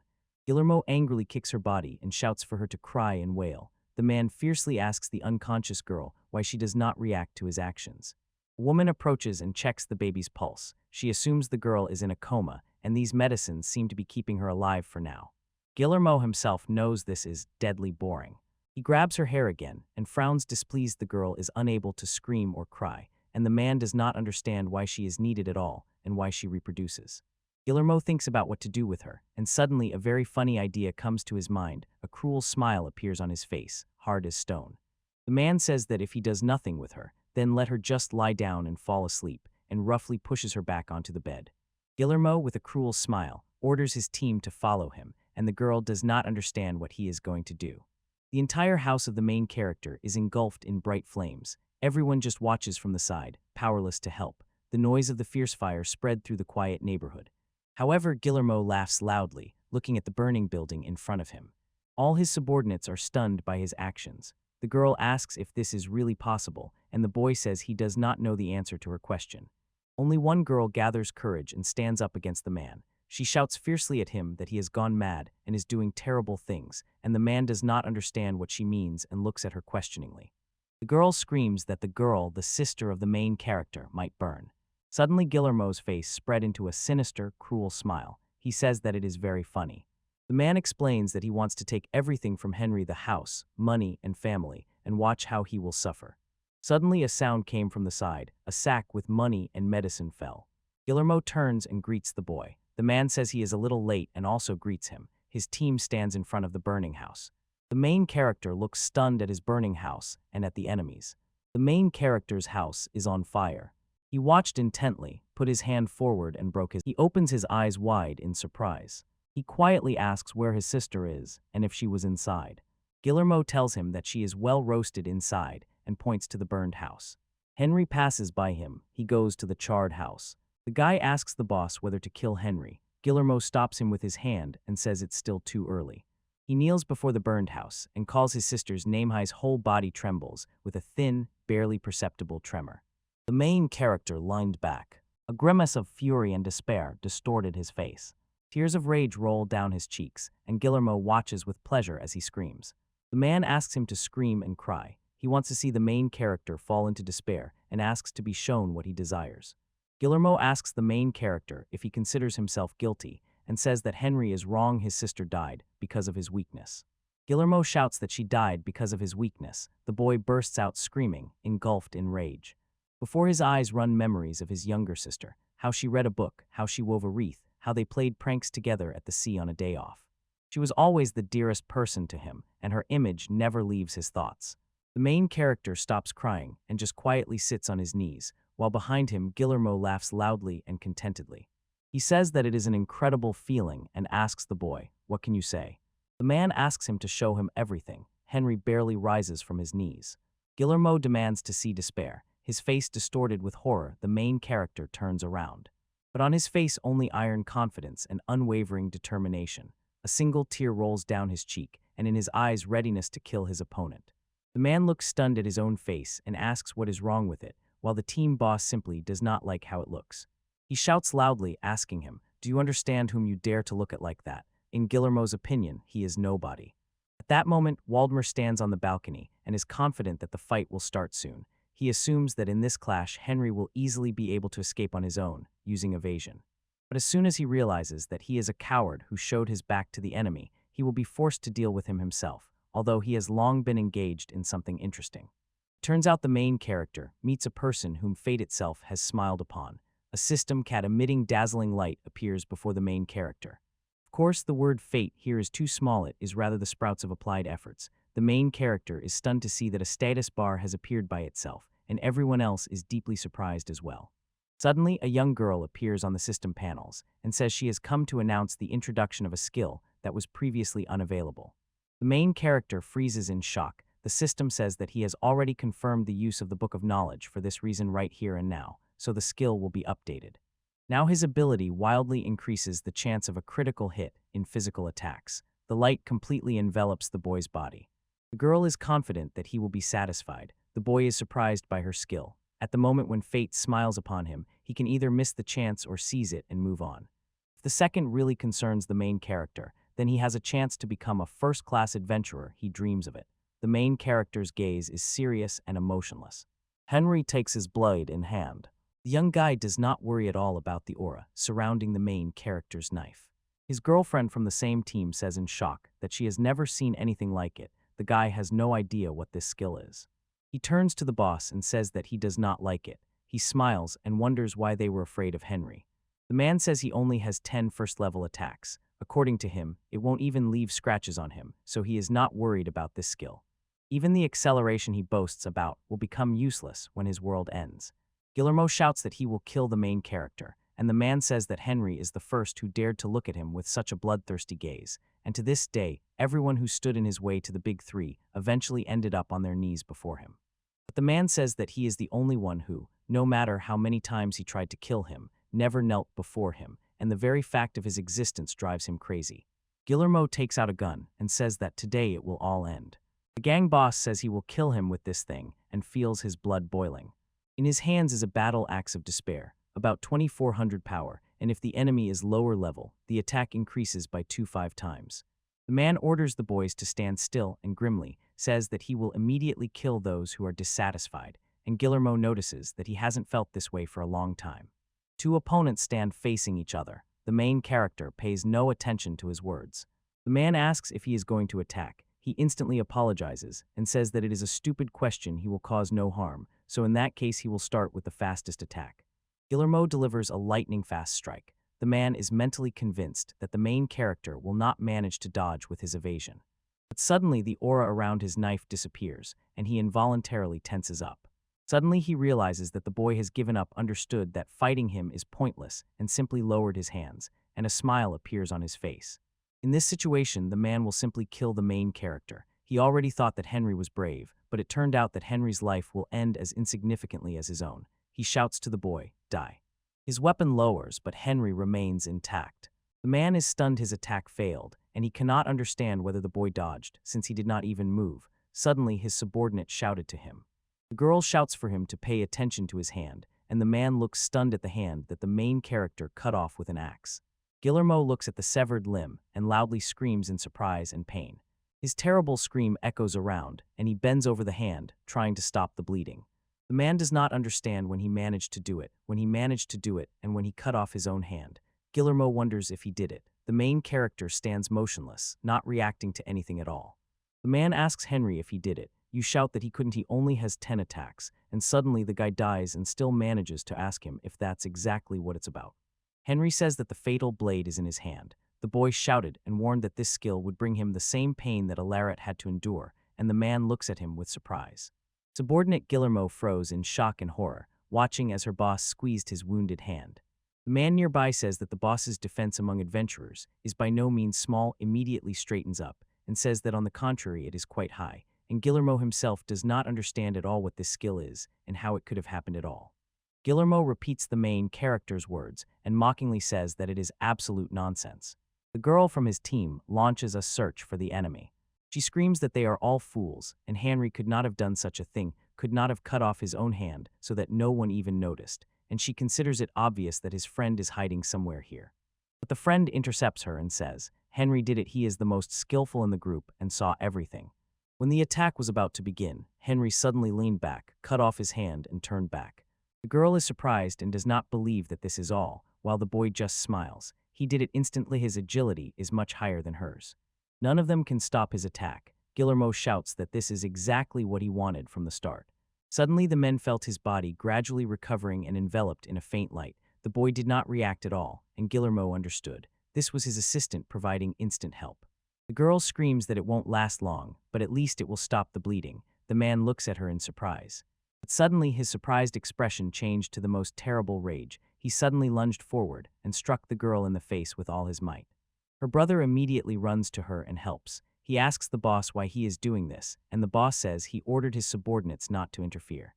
Gilmo shouts that she thought he would lose, and suddenly presses her harder with his foot against the wall, showering her with devastating blows. He asks the girl who she considers him to be. The boy does not react at all, he only looks, while the rest of Gilmo's subordinates surround the girl and somehow try to help her. The boss himself decisively says that he will not lose to the main hero. The man says that now he will understand what this difference means. There is a huge gap between the ranks of adventurers. He uses a dreadnought, and the ground beneath his feet crumbles from the effort. This skill greatly increased his defense. Now 4,503 forces us, and this is enough to withstand his attack. In his mind, he orders the main hero to attack with 10 strikes. The man does not care, he will rush in the blink of an eye. As soon as he hits him, there will be a chance to knock him down, and the shooting has already begun. But suddenly, despite everything, the boy with one stroke cuts off his opponent's left arm. He cannot defend himself at all. Another hand with an axe descends, and he looks at his former subordinate with horror.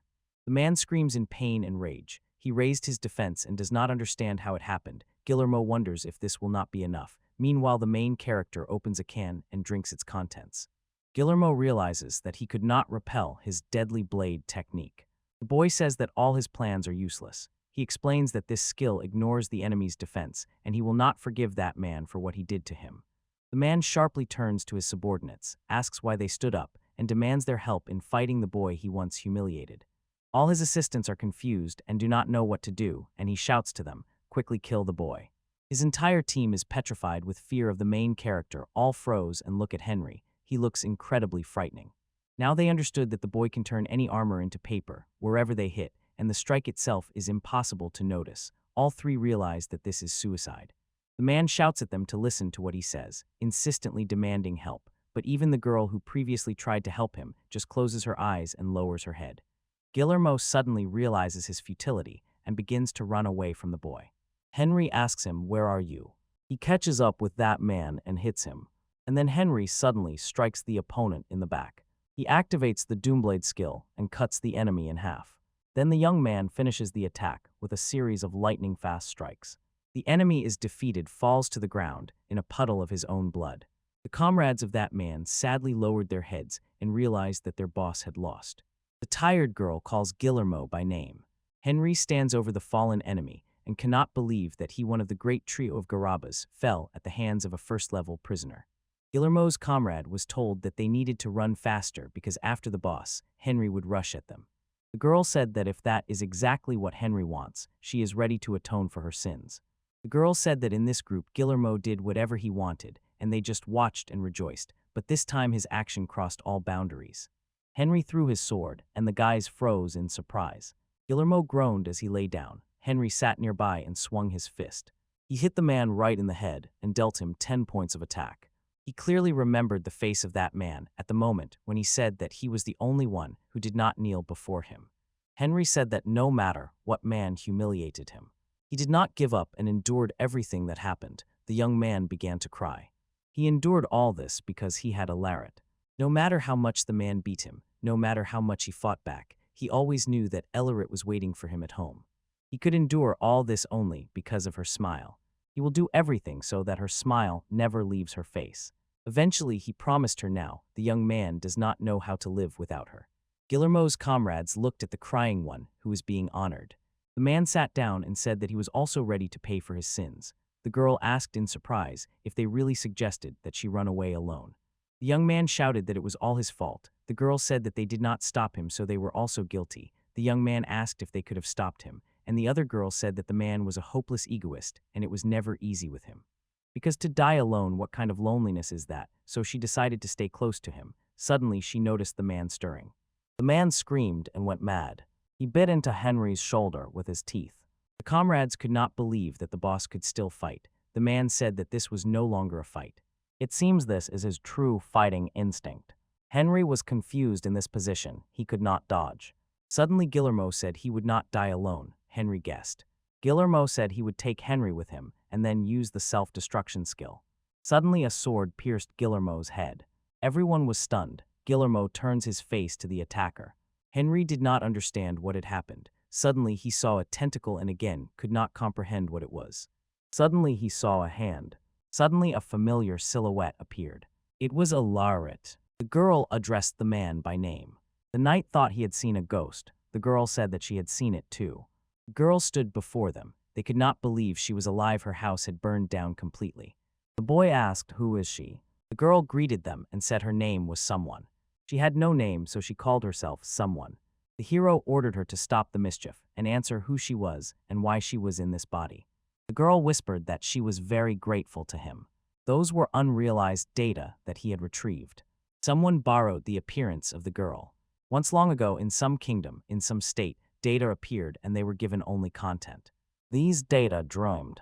What would they do if they had access to the outside world? They tried on different cities as targets for attack and imagined how to exterminate humanity. They were given neither appearance nor name and were simply discarded. No one ever tracked them down, but they continued to leak data, did not give up, and dreamed of the day of reckoning. They dreamed that someday they would sweep across the great world like a storm. Someone said that it was those very unfulfilled data. The hero could not comprehend this. The data he caught while wandering beyond had now ended up in his sister's body. The boy said that this was his sister and painfully asked to return her body. The girl refused. She said it was very difficult. She barely managed to cope with that body. Now it belonged to her. The hero asked her to return it.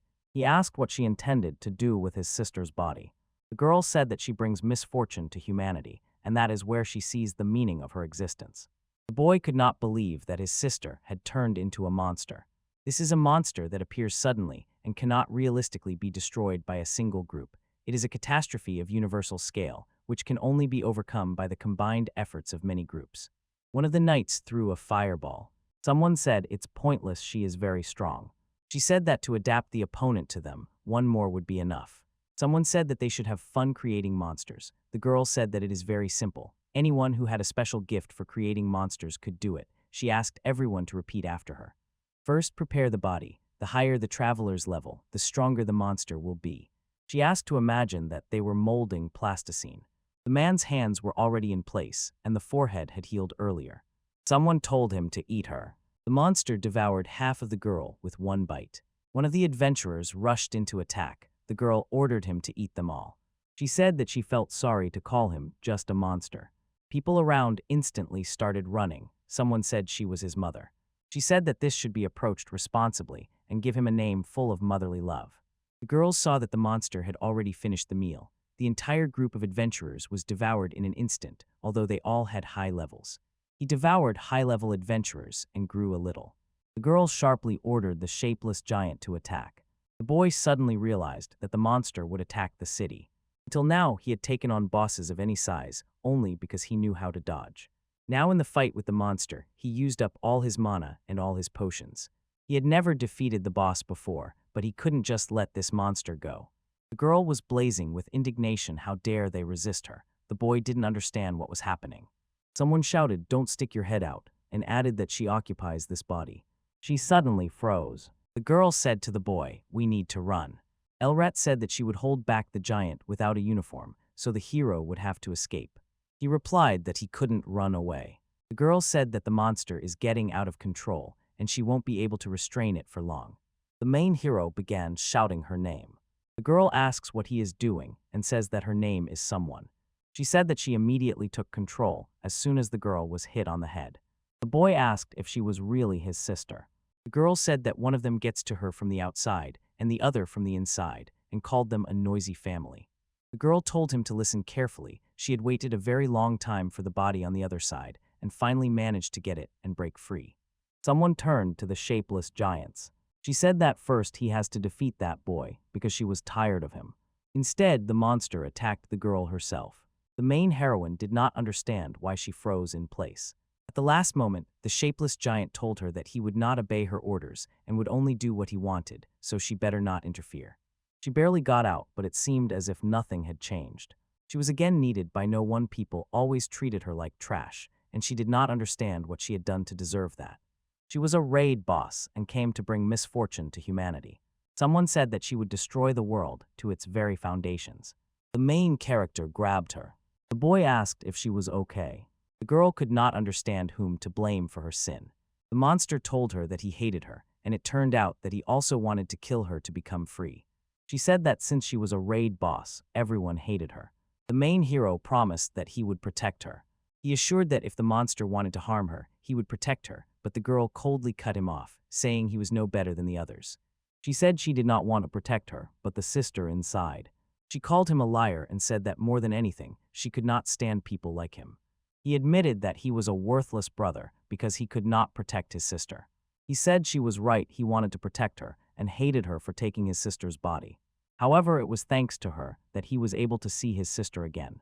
The main heroine sincerely thanked her. The girl said to him, "Don't think that I will save you now." The boy said that this time he would protect her.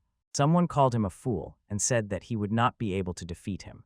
She said that his sister, and she started screaming because she was terribly worried about her brother.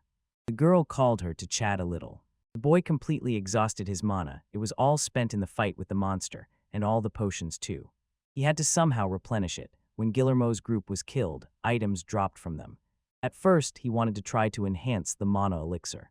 Only the monster's right hand grew significantly, and it was with it that he delivered his main blow. If he is careful, then with his current agility, there is no need to worry about attacks, only the question remains how exactly to attack. He apologized and quietly said that he would use potions. His mana returned. He won't have enough for more than one time. The hero used the skill Fatal Blade. It was his only chance to strike the monster.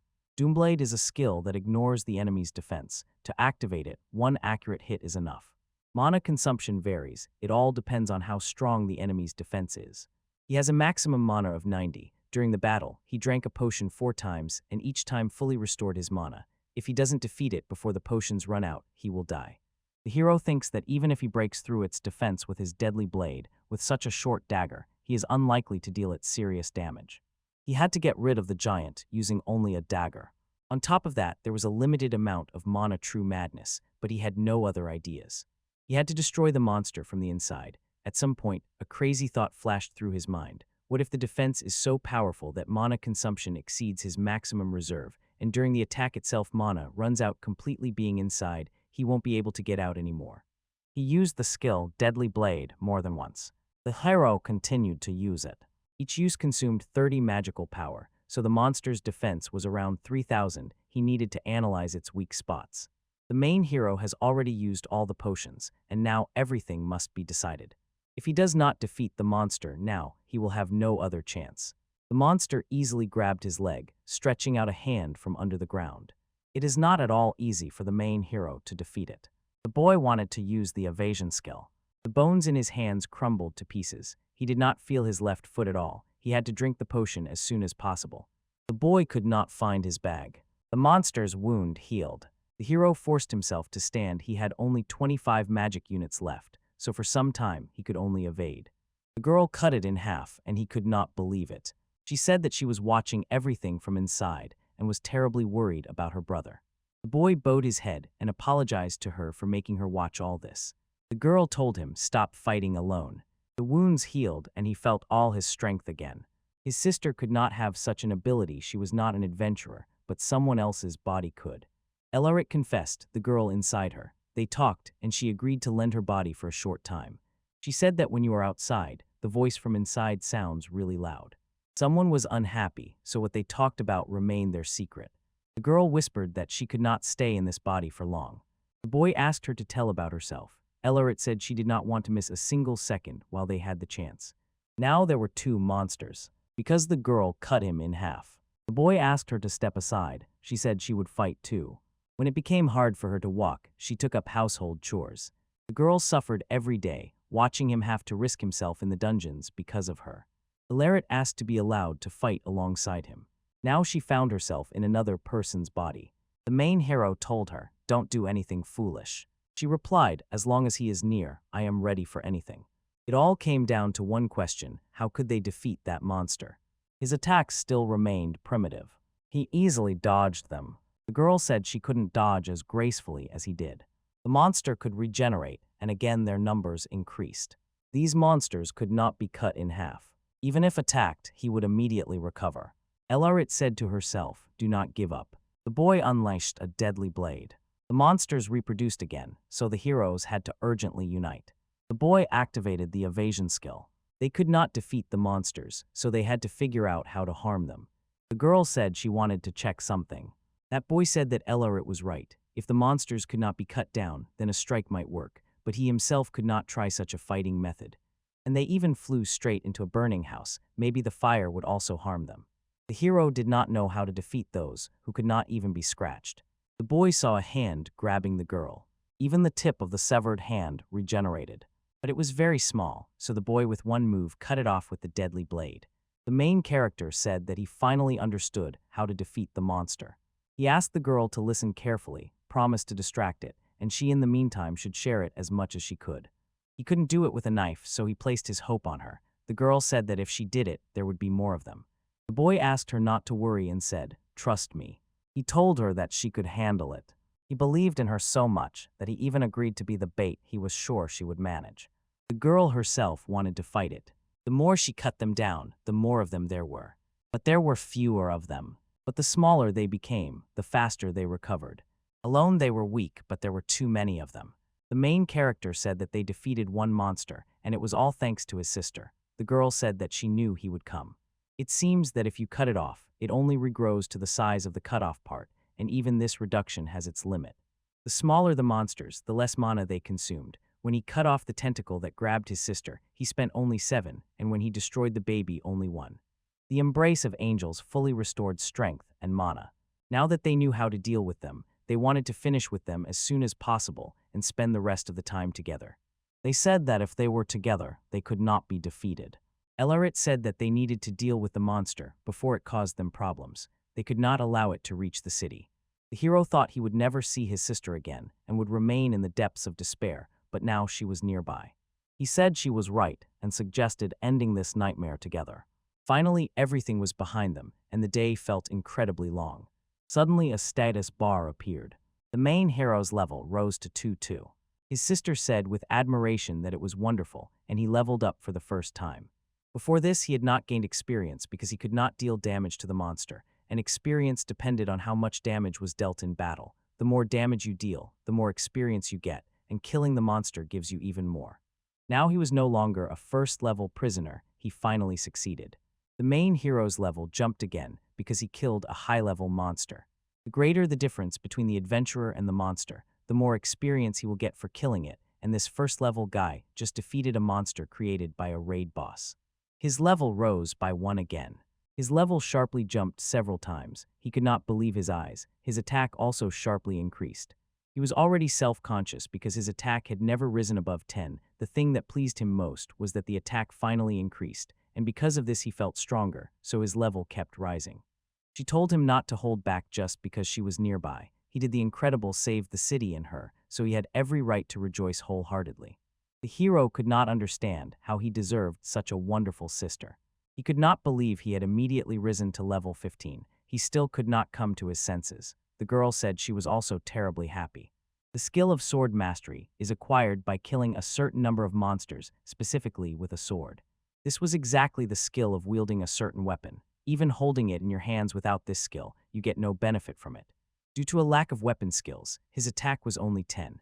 Until now he had only shown off a knife for gathering herbs, but from today he will finally be able to wield a real weapon. The hero confidently said that weapon mastery compensates for low attack. The girl replied in surprise that she did not understand what he was talking about. The boy answered her firmly, "From now on I will become even stronger." When you become an adventurer, the first basic skills you master are fencing, sword strike, despair, spear mastery, dash, and so on. At first you learn the skill of weapon mastery and a couple of related abilities. To become an adventurer, you need to go to the church and obtain status. Instead of his father, he also had to go there to somehow support his sister. The only thing he knew how to do was dodge. Now he has learned to skillfully wield a weapon. The girl sincerely said she was happy for her brother. He smiled and thanked her, saying that it was all thanks to her. The laureate bitterly said that now that he is safe, she has lost all her strength. She apologized to him and whispered that she can no longer be in this body. Now it belongs to someone else, and to keep it under control, incredible effort is needed. The boy said that he has a restorative potion in his bag, and she just has to say how much she needs and what he can do for her. The girl replied that nothing could be done about it, so she asked him to hold her a little longer in his arms. She asked him not to worry about her. She said she would still remain in that body. She just needed to sleep a little. The girl quietly asked him if he remembered the fairy tales he told her before sleep when she was a child, and asked, "Tell me one now, while I fall asleep." The hero told her a story about a boy who desperately fought for his sister to save her. And since then, she became like an older sister to him. He said, "She is an aristocrat, and I am nobody." Elarit whispered that she was no longer able to open her eyes. The boy replied that it was time for her to fall asleep. He hoped that someday he would meet his uncle from the weapons shop and that other girl. His sister said he would meet them. The main hero promised that he would definitely introduce them. He promised her that he would find a way to bring her back.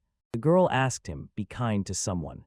She did not understand why they loved to cross boundaries so much. Someone said that a little more and the girl's soul would have burned out completely. She whispered that she needed to sleep. Ella thanked her and asked if she would take care of her brother. Someone said that she eats such weaklings for breakfast. The girl asked her, "Don't say such nasty things." The hero said that he needed to find a new home. He said that they first needed to head to the city. Someone said that she would go with him.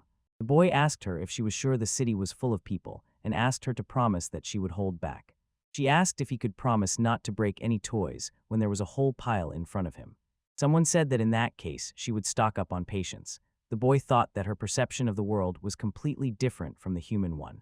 She was a real disaster for all humanity, and the whole meaning of her existence was the extermination of people. He thinks that his sister whispered something to her, that's why she is so calm. He wondered if they would be able to get along. Someone said that she was tired of her clothes. The boy shrugged. They have no money for new clothes. The girl replied that she didn't care, they are tough and uncomfortable.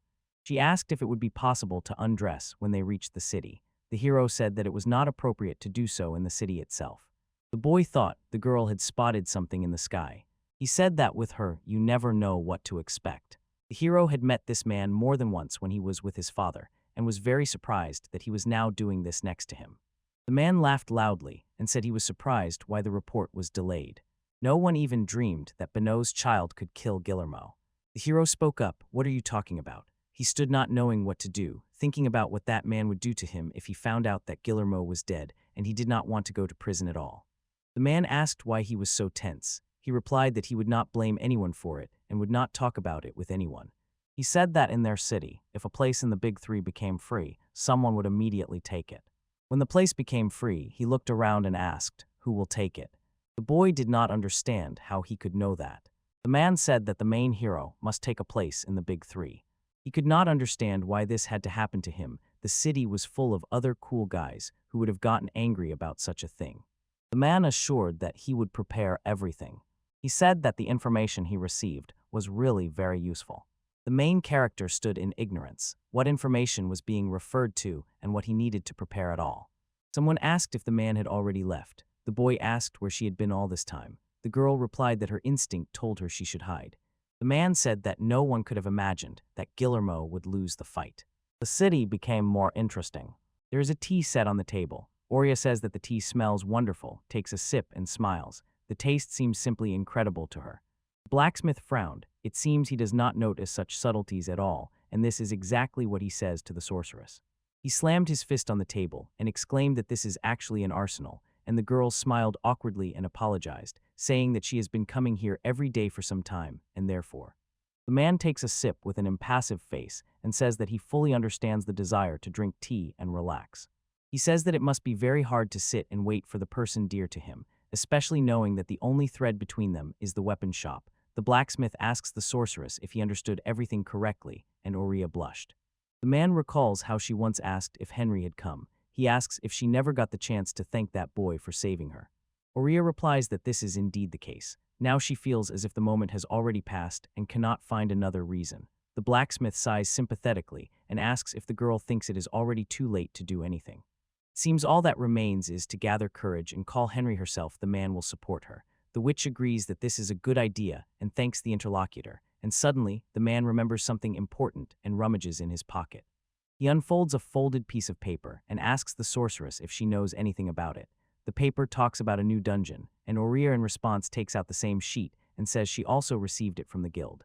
New Dungeon X was discovered in the capital. It was immediately given the highest difficulty level, monsters unknown, bosses unknown, and even the initial reward shrouded in mystery. Oria says there are rumors supposedly the reward for completing the first mission is the Philosopher's Stone. The blacksmith asks in surprise, what kind of artifact is that? The sorceress explains, this dungeon was first discovered thanks to literary sources, so they say.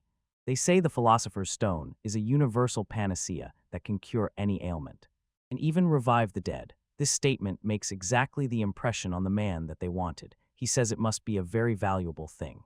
Oria says it is not surprising the Philosopher's Stone is in this incredibly difficult former dungeon, and the sorceress feels that with her current abilities, she probably wouldn't even be allowed in there. Their conversation was interrupted by an apology. The girl recognizes the voice. It's Henry. The boy is walking, barely holding the sword with both hands, and Oria begins to panic. From the surprise, she does not know what to do, although she had been waiting for this meeting for several days. This is why she went to the weapons store every day. The sorceress was gathering her strength and trying to act naturally because she wanted to thank the boy for saving her. Oria smiles and says what an incredible coincidence this meeting is, although, of course, what happened is no coincidence at all. Henry recognizes her and calls her by name, but something is wrong, as if part of his former zeal has faded. The girl looks at Henry without looking away. She feels something very bad. The blacksmith, noticing nothing, lifts the young man into his arms and smiles with relief. He is glad that he really returned. Henry did not show up yesterday, and the man was worried about him, while the girl thinks something is wrong with him. As if he has become completely different.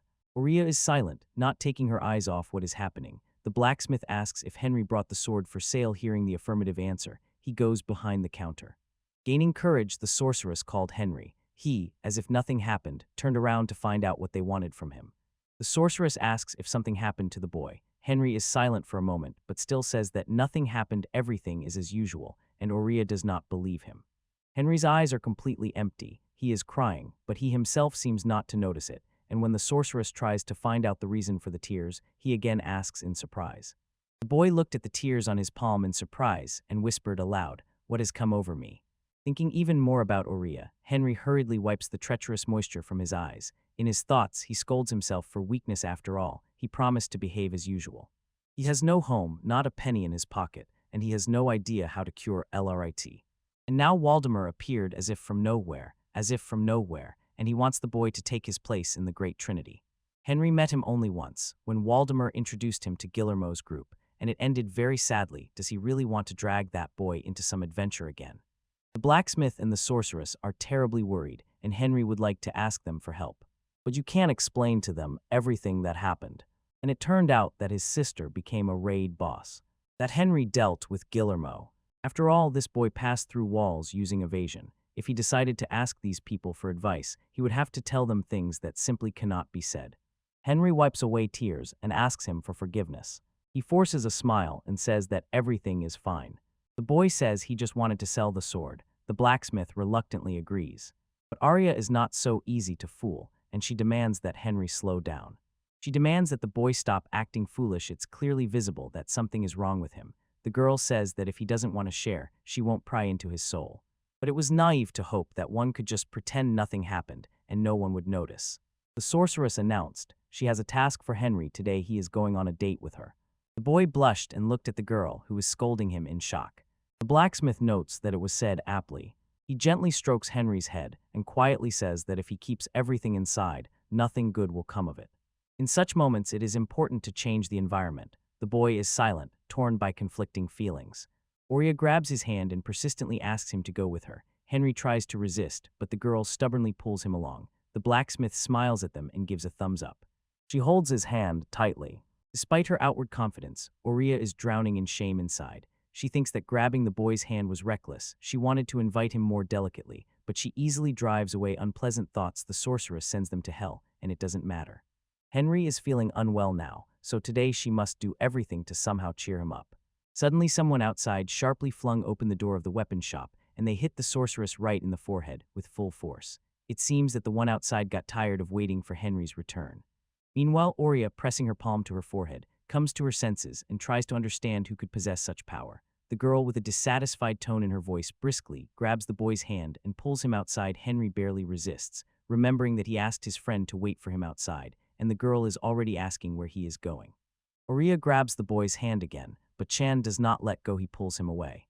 The boy is stuck between a rock and a hard place, not knowing what to do. Oria indignantly asks the boy's companion who she even is, and Nektachan sharply retorts, asking if that girl is tired of living.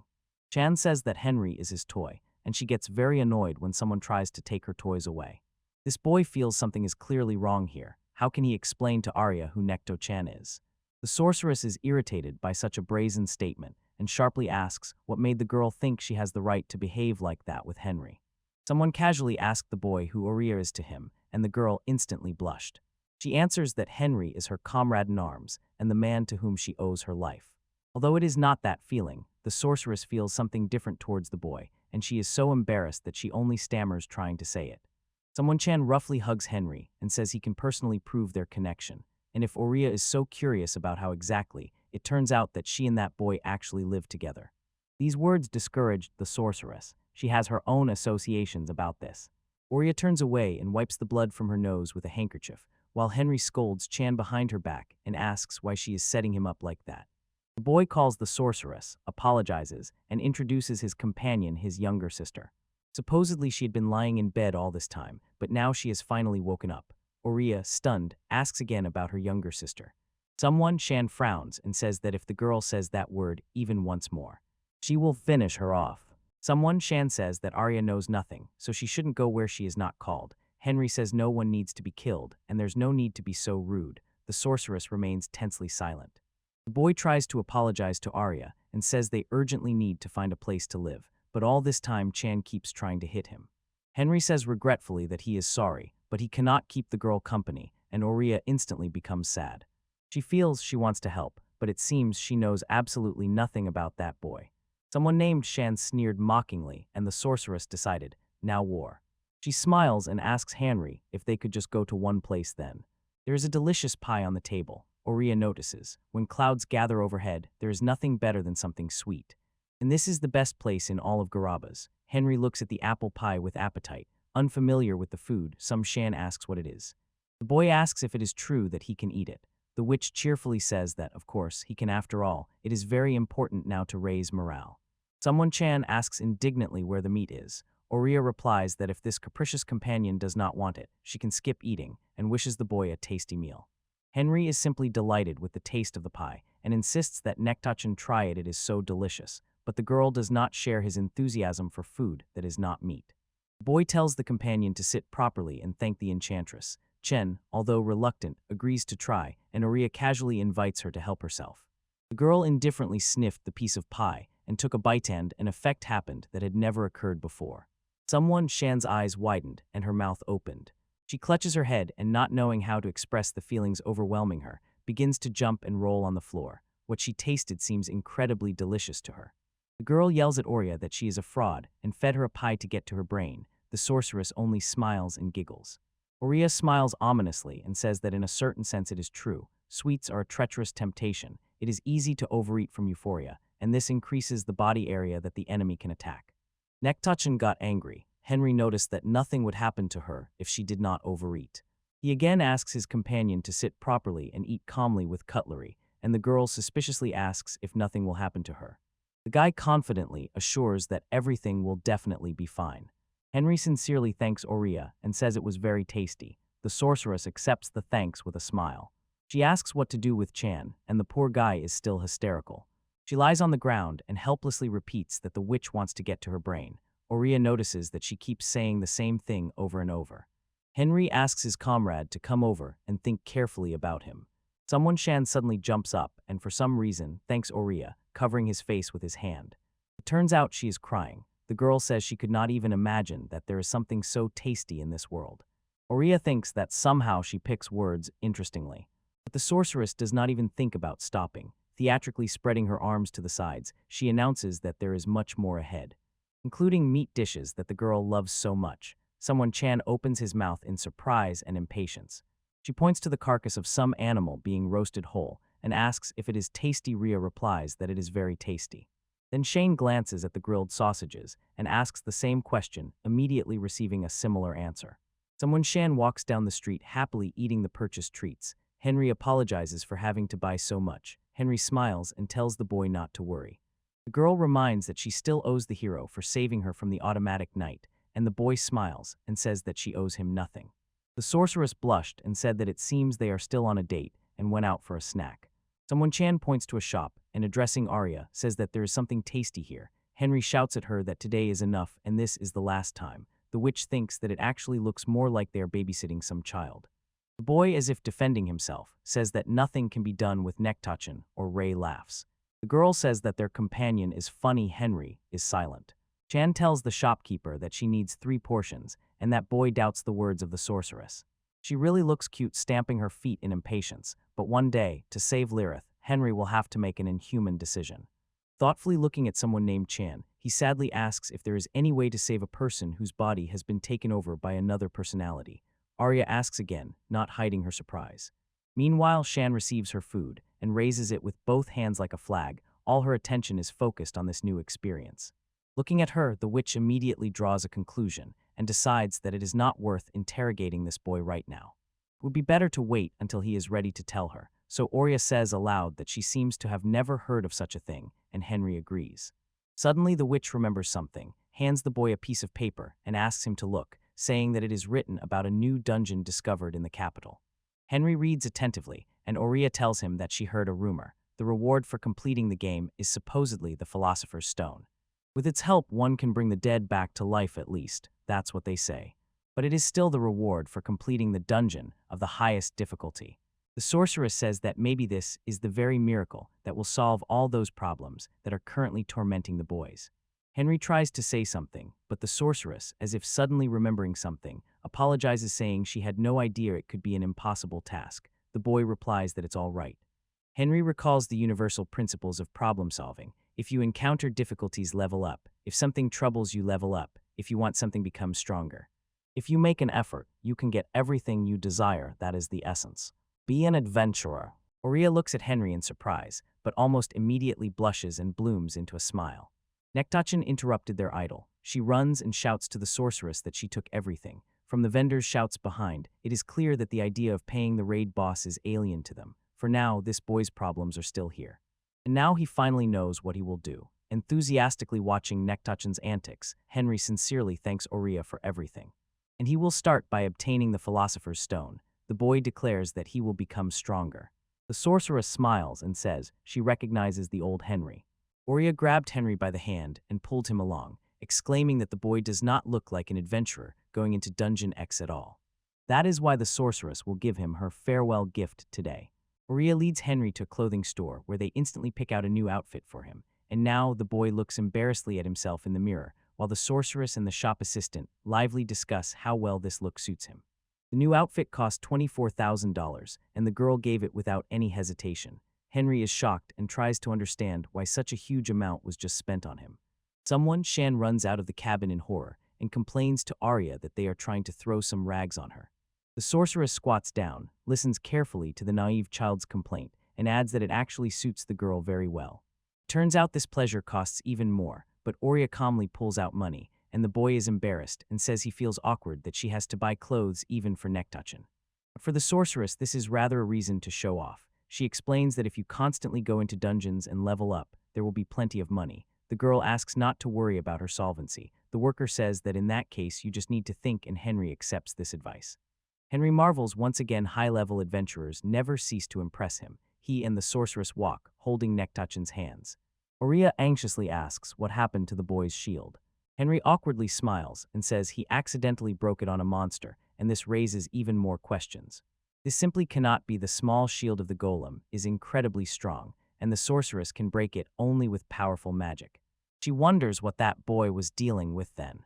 Oria becomes increasingly gloomy, not understanding how one can be completely unbothered in such a situation. She says threateningly that now they will buy a new shield. Arnie can only agree with this. Near the weapons shop, the sorceress notices a man in a business suit and wonders what is he doing here. Oria approaches closer and asks what happened. The man says he knew he would find the girl right here. After all, she came here every day just to see Henry. The sorceress irritably asks to get to the point. The boy stands a little aside and thinks about what this conversation is about. Oria looks displeased. Finally, she sincerely thanks the interlocutor and assures that she understood everything. The man insistently asks her not to be late. Suddenly, he bows before Anri and expresses hope that the boy will continue to take care of Oria. The hero is embarrassed and asks this unexpected interlocutor to raise his head. He says that he himself owes a lot to the sorceress. Oria continues to think about something of her own. The boy turns back to her, and the girl seems to come to her senses. She apologizes and asks not to worry. Oria calls her companion to buy a shield. The blacksmith is clearly not very happy to see them. While he was inspecting the shields, he took the sorceress aside and quietly admitted that he was sincerely glad after all. The girl cares so much about Henri.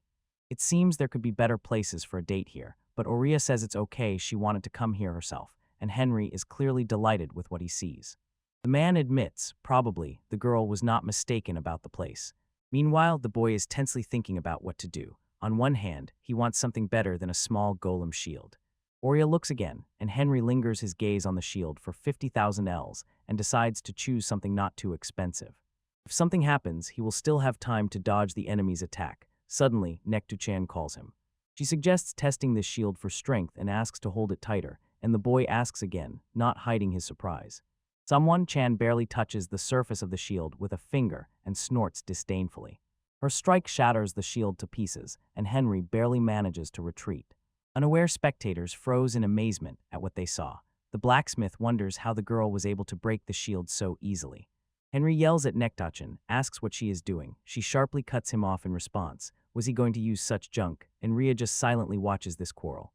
The sorceress feels something is clearly wrong here. Maybe she doesn't have that much power, but she is still a high-level adventurer, and compared to an ordinary child should be much stronger. The question naturally arises, who is this girl? And what can be said about Henry in this situation? It would be interesting to find out what he got into. Ria says she will compensate for the losses and hopes to settle everything quietly, but for some reason the blacksmith is crying.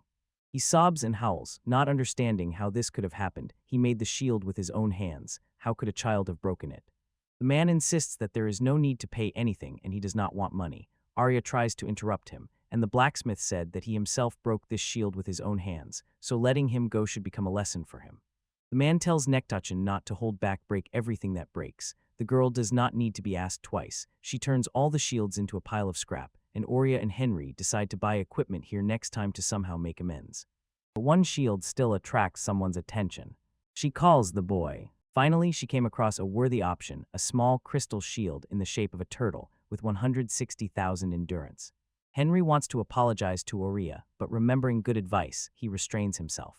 Instead, he fervently swears that he will never forget what the girl did for him. The boy swears that he will definitely go to the Dungeon X. The sorceress admits that she wanted to buy weapons and armor, but she had matters to attend to, so she has to run. Oria waves farewell. Henry waves back. Turning around, Arya gently suggests to the boy, "Let's become stronger together." Henry blushed and agreed. The boy watches the girl as she walks away. They had said goodbye like this before, but this time the hero feels as if they have become a little closer. The boy thoughtfully wonders, what business was the sorceress talking about? Oria sighs with relief. She shines with joy. She managed to meet Henry and checks the status on the go. Choosing equipment, the girl wonders, why is it so pleasant to realize this? The fact that there is a person nearby, ready to fight shoulder to shoulder with you, why does it give so much? So much courage. Two met near the gates, Eckhart from the Great Three and Gord also from it.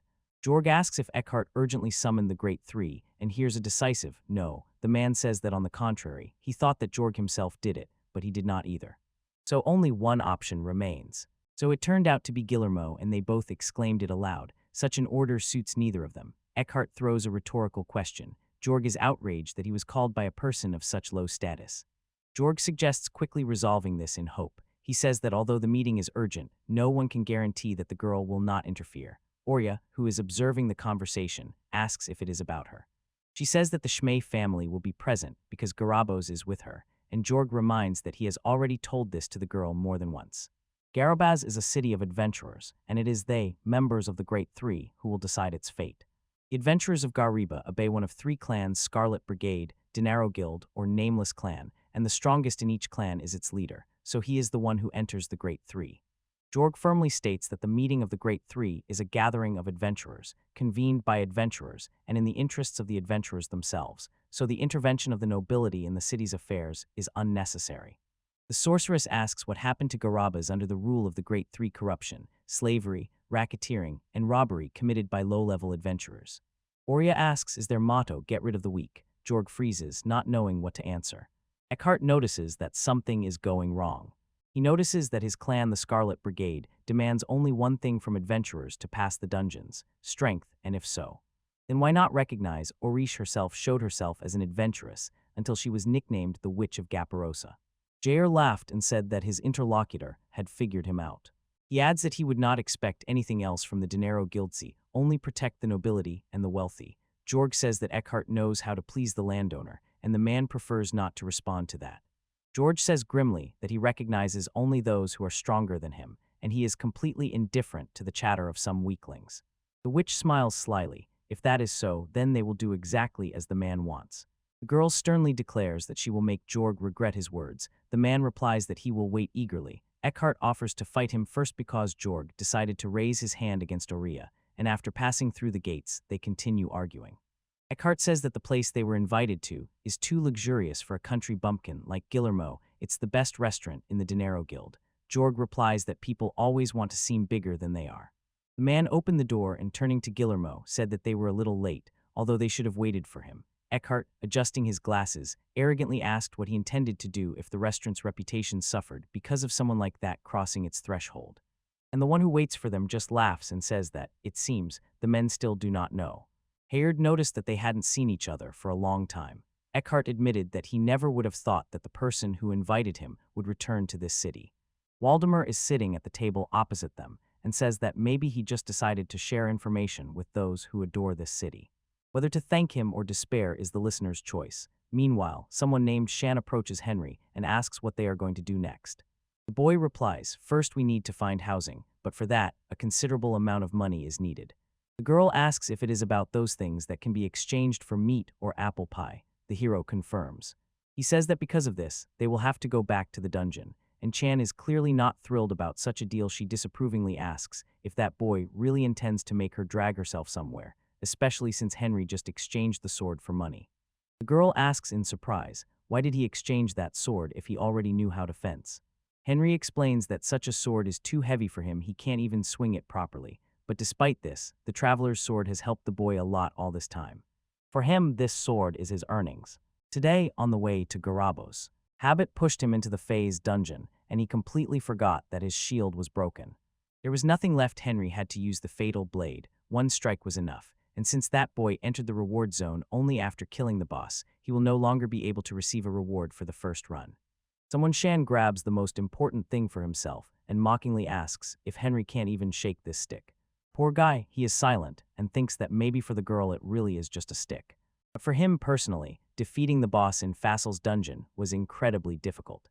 But this stage is over. F-rank dungeons are behind. Henry says he will now try D-rank and is confident that much more can be earned there, while someone named Chan mumbles to himself as he walks away.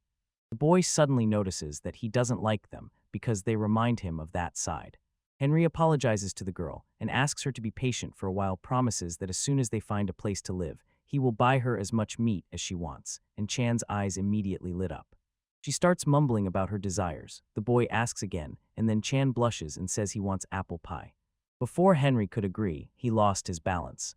Nektu Chan, inspired by the future prospect, is already pulling the boy along, saying that it should have been said right away, and calls him to the dungeon. A cry for help echoed over the rooftops. Running down the street, Henry noticed a child calling for help. He grabs passers-by their clothes, but they just brush him off. With tears in his eyes, the boy says that his brother went into the dungeon and never returned, while he himself is only first level. But the person he addresses is still not convinced. The man raises his hand to strike. But Henry deftly catches the boy in his arms, asks if he is okay, and not injured. Hearing that everything is fine, the boy promises to save his brother. Members of the Great Three sharply turn their gazes to Waldemar. Gorg asks in surprise what he is doing here at the Great Three meeting. Eckhart anxiously asks why Gilmo did not come. Waldemar suggests for now to imagine that he is here instead of Gilmo. Gayard thoughtfully says that if this is what he wants, so be it. Eckhart quietly whispers to Oria, who is sitting before them. The sorceress, understanding and at the same time stunned, addressed Waldemar and said that he is the former leader of the Nameless clan. She asks if that man was in the Great Three before Gilmo. Waldemar, in turn, recognizes the sorceress as the feudal lord's daughter. He says it is great that she also came to the Great Three meeting. He invites everyone to sit down, says that the Schmick family should also hear this, and adds, it was he who gathered everyone here today. Waldemar throws a question to those present. Can they guess why he summoned them, precisely those who have influence to control adventurers? And Eckhart assumes that the man wants to talk about the great changes coming to Garabaz. Valdemar stands up and takes the sword in his hands. He says that today we have two topics. To start the first topic, he throws a question into the hall. Who among those present is familiar with this weapon? Oria unmistakably recognizes, this is the sword of the boss from Trump's dungeon. Everyone froze and looked at the offered weapon with surprise. Eckhart says he heard. The enemy was so strong that after Lady Oria's report, the path to the boss's chambers was blocked, and he does not understand how this could have happened. Geog says he knows there are those who take risks and call fate, but he has not heard of anyone defeating him alone. Valdemar looks at them and asks if they seriously believe that Schmick's daughter would attack the boss alone, and how they are not ashamed after that to call themselves the Great Trio. Eckhart, not believing, asks if Valdemar really says that he defeated the boss. The man replies with a smile, that's how it is after all, he has the sword. He suggests let's return to the first topic. In the box, some kind of item. Valdemar says that after the victory over the boss on the first run, he was handed the tablet of prophecy. Eckhart asks what is written on it. Waldemar answers, the future is Garabaz. The plaque says that on the night when a bright star shines in the sky, the raid boss will descend upon the city and bring death and destruction with him. As soon as the raid boss was mentioned, everyone present froze in awe. The man says, if you count from today, it will happen in about 2 months. The raid boss can easily wipe an entire country off the face of the earth. If he is not repelled, it is the end for Garabaz, and Oria, horrified, repeats the last word of that long tirade. Waldemar says that the attendees are probably asking themselves if they can defeat him if they unite all the adventurers of Garabos. The members of the Great Trio exchange tense glances. Eckhart noted, to bring all the adventurers together, they need the leader of the nameless clan Gilmo. He asks, where am I now? Waldemar answers, Gilmo is dead. The travelers look at him with wide-open eyes, filled with astonishment. Eckhart sharply asked if Waldemar did it. The man calmly replies that it was not him. Gerd assumes that the leader of the nameless clan must have died somewhere in the dungeon, says that although they are rotten, still the big three, and asks which monster could have killed Gilmo. Eckhart sharply addressed Waldemar. If that person died in the dungeon, then why did you find out about it before everyone else? That man called everyone to calm down and bitterly noted that no matter how much is said here, Gilmo will not return. He reminds us that the raid boss is just around the corner and urges us to talk about something more constructive. Hearing no resistance, Waldemar suggests returning to the current topic. From what he learned after killing the boss, in just 2 months, a raid boss will appear in this city. And to survive this, however, all adventurers of Garabaz will have to unite their forces. One of the three who controls these adventurers, the leader of the nameless clan Gilmo, has disappeared, and because of this, it has become very difficult for the adventurers to act cohesively. And this brings us to the second topic today. Waldemar asks what to do with the void left after Gilmo's death. Jorg asks if it is possible to count on Waldemar's help. The man refuses and asks if his interlocutor really intended to beg for help from someone who abandoned the city. Waldemar insists that the decision will have to be made without him. Eckhart replies that they can ask. The Sonata commands respect even among the most talented adventurers of the nameless clan, and moreover has enormous potential both as a leader and as a thinker. Jorg notes that this is not a very good idea after all. There are bad rumors about him, and Eckhart agrees that this is true. Jorg proposes the candidacy of some Zephyr, is the strongest swordsman in the clan of the Nameless, and they say he even surpasses Gilmo in this.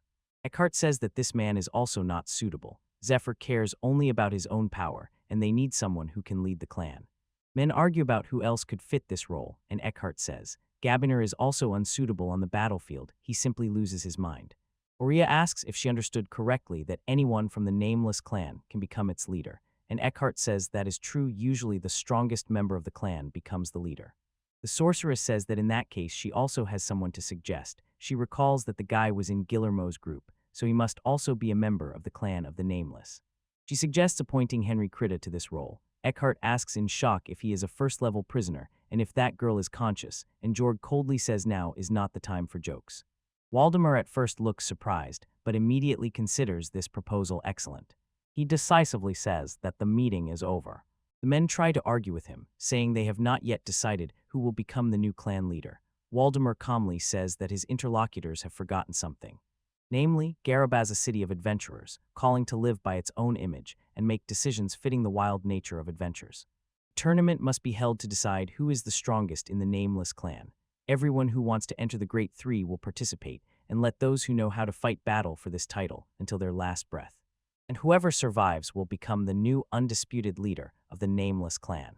And here is a new member of the Great Three. Meanwhile, Henry confidently steps into the dungeon. The boy behind asks to save his brother. Something strange is happening with Nekto-chan. The girl suddenly drops to her knees.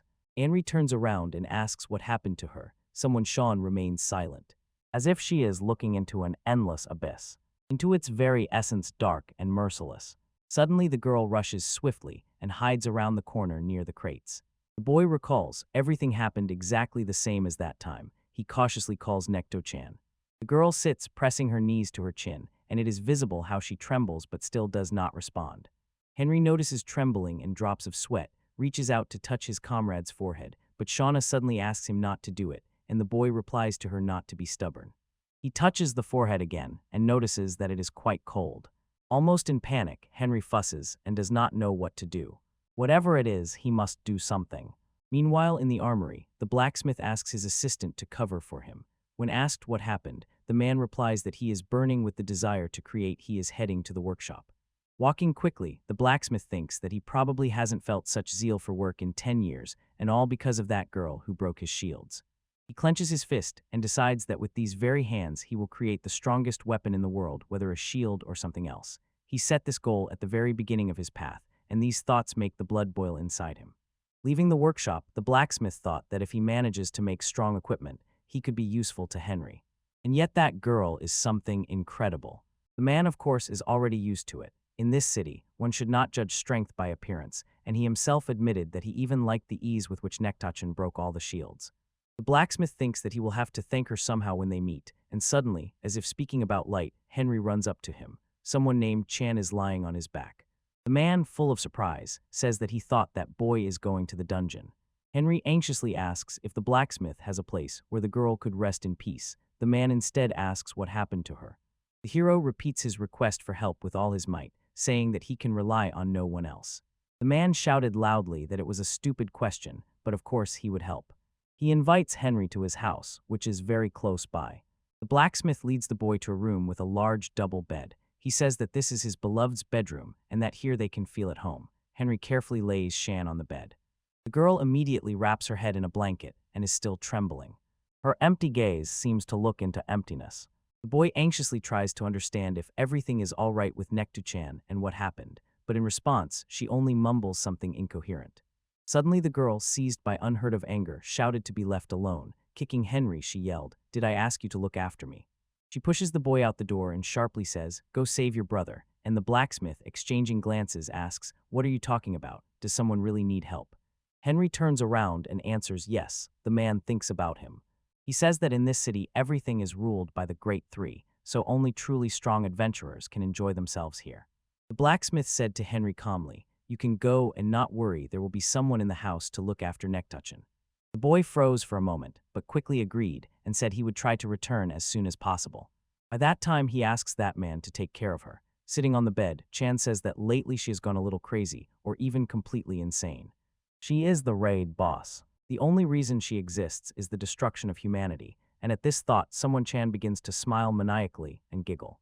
Someone knocked on the door. The girl turns around and irritably says that she is tired of everything and wants to be alone, but the door opens and behind it stands neither Henry nor the blacksmith. Here is some other girl so tiny. Henry cannot get rid of the thought, what happened to Sum Chan? She does not look like a raid boss at all, she looks like an ordinary child, and was so happy when she tried different dishes. He has a very bad feeling about this. Henry runs and thinks that he needs to finish the rescue as soon as possible and return. It seems he has found the entrance to the right dungeon. Beniro Dungeon, its difficulty level is E. That guy says his brother should be somewhere right here. It is recommended to enter the dungeon at level 32. This dungeon grew in the sprawling roots of a giant tree, and for rank F adventurers, it will be hard to overcome. The passages here are too deep and winding. Henry wonders, what is a first-level adventurer doing here? Finding him alone will not be easy, and how does that guy even plan to find him? A little further in the passage, he notices a magic stone. The crystal glows softly. When you kill a monster, its body instantly disappears, leaving behind a single small drop. For adventurers, this drop is simply priceless. Henry, kneeling down, thoughtfully examines the magic stone. People descend into dungeons for such things, and this one just lies on the surface. The boy hesitates whether to take the trophy, and suddenly notices something else. In fact, there are many magic stones here, gathered into a thin chain that shows the path of the previous traveler who passed these trails. He goes further, using the crystals as signs. They are scattered everywhere. No one picks them up as if money were scattered here. Hard to imagine, but it is true, and they lead to the very depths. Apparently, high-level adventurers passed here, who already had plenty of money. Or maybe those who passed here had completely different matters. Henry goes further. Following the chain of crystals, he wants to see where they led. He sincerely hopes that the boy's brother will be okay. Apparently, he said so. The brother has thick black hair and an earring in his left ear, and from the equipment an axe and a shield. The wanted adventurer is now desperately fighting for his life against a monster resembling a huge rooster with a snake tail. He barely dodges another attack and falls to the floor. The monster turns to him again. The boy suddenly realizes that in front of him is a cockatrice recommended level 30, as if they are just mocking him and his first level. The traveler tries to get up, turns to his companion, and with despair in his voice, says that he has no chance against this monster. Sanad reminds the boy that he already said he will not help him, and if he is so stupid that he did not understand the first time, then that is his problem. The man snorted contemptuously. Adventurers are so weak now, and when he was level 1 he fought much stronger monsters. The boy froze in horror. It seems now the dialogue will not work. Sanad tries to encourage his companion and demands that he fight as if for the last time. The boy turns to the cockatrice on stiff legs. If he tries to run away, the mentor will deal with him immediately. How did he get into this at all? The cockatrice attacks. Sanad shouts that true growth is only possible when you defeat an opponent who is better than you both in strength and level. That's how he became stronger, so this guy can too. The traveler looks at his mangled hand in horror and realizes this is the end. He is a corpse, and he won't survive this. The cockatrice shatters his shield into small pieces. Wounded, the traveler falls to the ground. Sanad sternly demands that the boy get up and take his axe. Exhaling, the boy replies that he can no longer fight. Sanad contemptuously asks if he has decided to tuck his tail between his legs. The traveler answers that he has had enough of this. Sanad asks if that boy wants to say that he is a dog with his tail between his legs. The exhausted adventurer obediently agrees. Yes, he really is a dog. He is a weak, miserable dog. Wounded and in tears, he begs for help. The boy shouts, "I don't want to die," and begs Sanad to help. It works on the man exactly as it should. In the rays of narcissism, he admires how beautifully weaklings beg for salvation.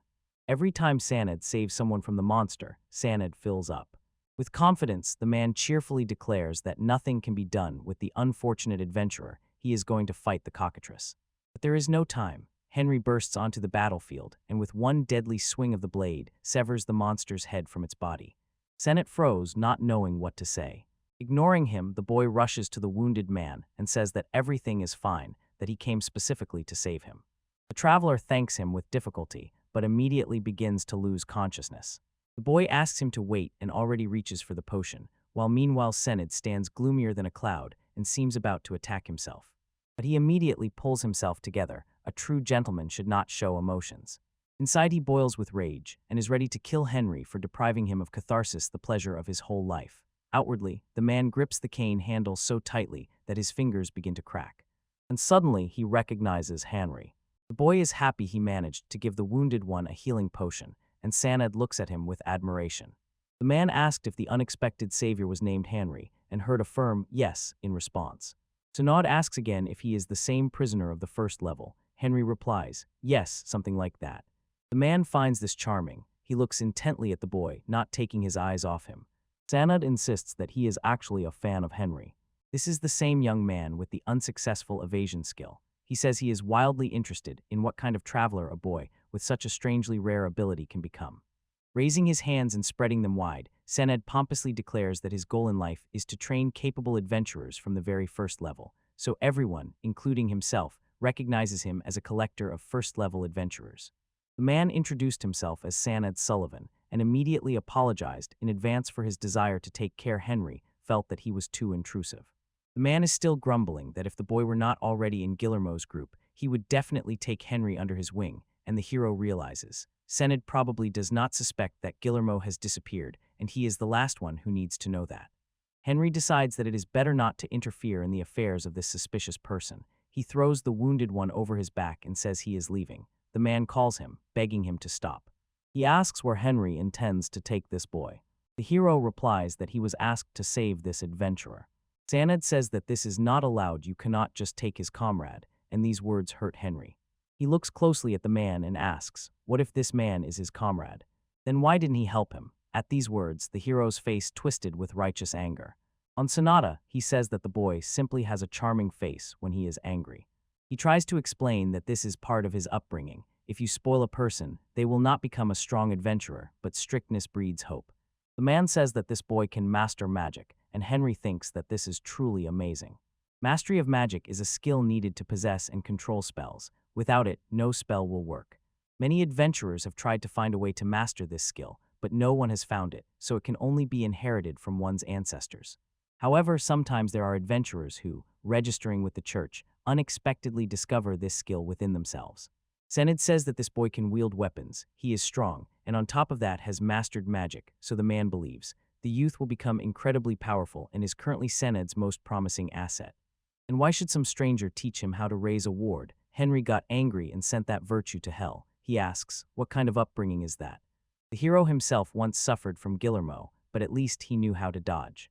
Henry terribly pities the poor guy. When he arrived, he was already in worse shape than ever, and if not for that dodge, God knows what could have happened, if it continues like this. He won't last long. The hero swears he will return the boy to his younger brother. Sanad looks at him with a stern, firm gaze. His hands are trembling. The man says it's wrong.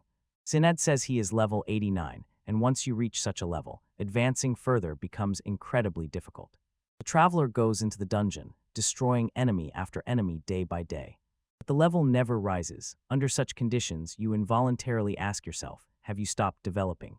At such moments, memories seem to surface in your mind about when your level was low. It's an incredible feeling constantly leveling up, and there is nothing like the feeling when you sense you are getting stronger. And all Sanad does is satisfy this hunger by training novices. He becomes gloomier and says that if the hero decides to interfere with this modest joy in his life, he won't even look at the fact that it's Henry, but before the man can deliver his passionate speech, the adventurers have already disappeared. They were just here, and now around only emptiness and silence. Henry rushes down the passage thinking that Sanad is talking nonsense. Listening to his tirades is impossible. Everything he does caters to his own desires. He doesn't care about raising adventurers, but someday this boy will become strong. Henry will not allow Sonato to destroy him. Suddenly, a dagger sliced through the air right beside him. Did that man really throw the weapon behind him? And to confirm this suspicion, Sanad himself suddenly appears nearby, as if out of thin air. In midair, he catches up to the dagger and grabs it by the hilt. Henry looks at him in surprise, and Sanad mockingly asks, what happened? The hero suddenly realizes he is next to the dagger, but what was that? Was it really teleportation? Sanad throws the dagger, it gets stuck in the tree root. The man notices that Henry looks quite confident in his modest agility. He adds that he probably thought he could escape, thanks to his speed. Sanad boldly asked if the hero had forgotten that he is a high-level adventurer, and these words frighten the boy. The man pulls out another dagger and decisively says that a too agile rat must be punished. Henry runs desperately, thinking that something is about to happen. They are deep inside the dungeon. She must be somewhere here. He is running at full speed. He must make it in time. Sanad shouts that running makes no sense and throws the dagger to the ground. The hero tries to dodge. But nothing happens. The dodge did not work, and the boy, confused, tries to understand what happened. And suddenly he realizes why it happened. The dodge only works when the one using it is under attack. But it turned out that the target of this attack was not Inori. Xanad suddenly threw the dagger into the ground. Suddenly the unthinkable happens. Henry freezes in the same pose he was running in, and his body no longer obeys him. Henry's body went completely numb, and he froze with his arms stretched forward. Xanad catches up with the fugitives. But it is already too late. The heavy doors close. The man suddenly realizes the hero seems to have slipped past him straight into the chief's office.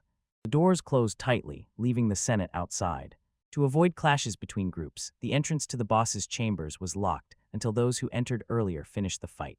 The man thinks that Henry wants to use the magic circle in the room with the reward, and he finds it a brilliant move. Xanad doubts that the guy can defeat the boss when he has a first-level adventurer on his shoulders.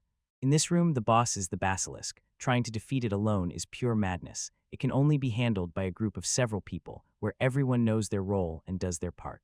The man puts the daggers back in place and says that if someone like him were next to Henry, this conversation would be completely different. Xanad recalls that the hero did not level up after killing the enemy. Does that mean he is no longer first level? Or, sudden thought pierced the man. All this no longer matters after all. Henry must be dead anyway. From his point of view, it would be pointless to cling to such an incredible thing. Saying that there is no point in living in the past, Xanad pulls out a magic suitcase. Humming a melody, the man slowly rummages through it. He slides his hand in up to the elbow and sternly demands that someone come out and not run away. Finally catching someone in the suitcase, Xanad pulled it into the light, and it turned out to be a disheveled-looking adventuress who desperately resisted and shouted that she no longer wanted to fight. While she trembles, the man pulls another captive from the suitcase, and he is also not happy to see the mentor. One by one, Xanad pulls out weak adventurers. It seems this is his collection. Each has their own emotions: anger, submission, tears, but they are all united by one thing: no one wants to be here. The man thoughtfully looked at his wards. The travelers retreat, and Xanad, as if nothing happened, suggests deciding who will become his next apprentice. The boy anxiously asks what happened to Tito, his previous apprentice. He demands an answer, but the man only remains expressively silent. Finally, he says that Tito has already finished training and has become so strong that he is hard to recognize. The faces of the wards lit up with the light of hope. Everyone says that they should try too. Maybe then they will be able to finish the training. So Nod happily thinks that this is exactly the attitude he needs. He sincerely believes if the apprentices try hard, they will definitely become excellent high-level adventurers. No matter how excellent their skills are. If they eventually die, they will become worse than they were before, worse even than the most mediocre adventurers. And what about them, Sonata? Disappointed, Henry stands before the basilisk, still firmly holding that boy on his back. The monster roars fiercely. The hero apologizes and says that we will pass through here quickly. Through the darkness of oblivion, Tito hears someone calling his name. The boy opens his eyes and sees his father and brother. He is surprised. Could it be that they saved him? They gathered a whole basket of various breads for Henry. The man complains that they can repay him with nothing else after all. The family owns a bakery. He thanks the hero once again for saving his son, and the boy fervently replies that he is not worthy of such gratitude.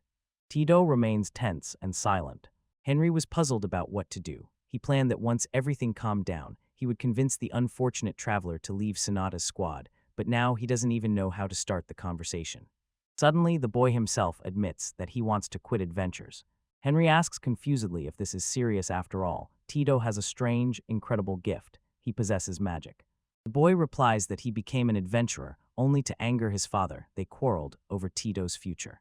He thought that by going on adventures, he could easily earn some money. But this boy never wants to experience anything like that again. After all, to be an adventurer, one needs iron determination. Tito says he is impressed by how Henry managed to fight those monsters so calmly. The hero remains silent. The boy turns to his father and says he will continue his work. Tears appear in the man's eyes. He returns to Henry and grabs his hands. The man says he will never be able to repay this debt. The hero tries to calm him down and says he is not to blame for anything. The happy father joyfully says that he did it, and this boy is not like the others. The man says he has long been watching the city, and they do nothing but mock the misfortunes of other adventurers and serve their troubles as snacks with their drinks. If someone like Henry were in the Great Trinity, this city would become much better. The boy is stunned by this discovery and does not know what to answer. The hero says goodbye to the baker's family. At the end, Henry is assured that if he needs bread, he will be served first in this shop. Tito awkwardly smiles and says that, of course, he fears his father no less than monsters, but he will also try to learn how to bake excellent bread. He thanks Henry once again and walks away. The hero is convinced, to save Alaret, he needs to become stronger as soon as possible. But before the one who is honored, a completely natural question arises. Will he be able to simply pass by those in trouble? He instantly understood, no, it is not worth it. Power has no meaning if the price for it is humanity. And Alaret herself would probably be against it. The boy wants to become a brother for her, one she can be proud of when she returns. Henry recalls Sonata. He's not sure if that man understands how serious his crimes are, and if he has someone he would proudly want to show himself to now. The hero clenches his fists. If Sanada does not have such a person, then the boy sincerely pities him.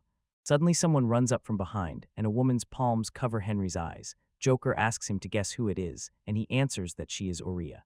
The sorceress, as if frightened, asks him how he guessed. Henry notices that it is obvious.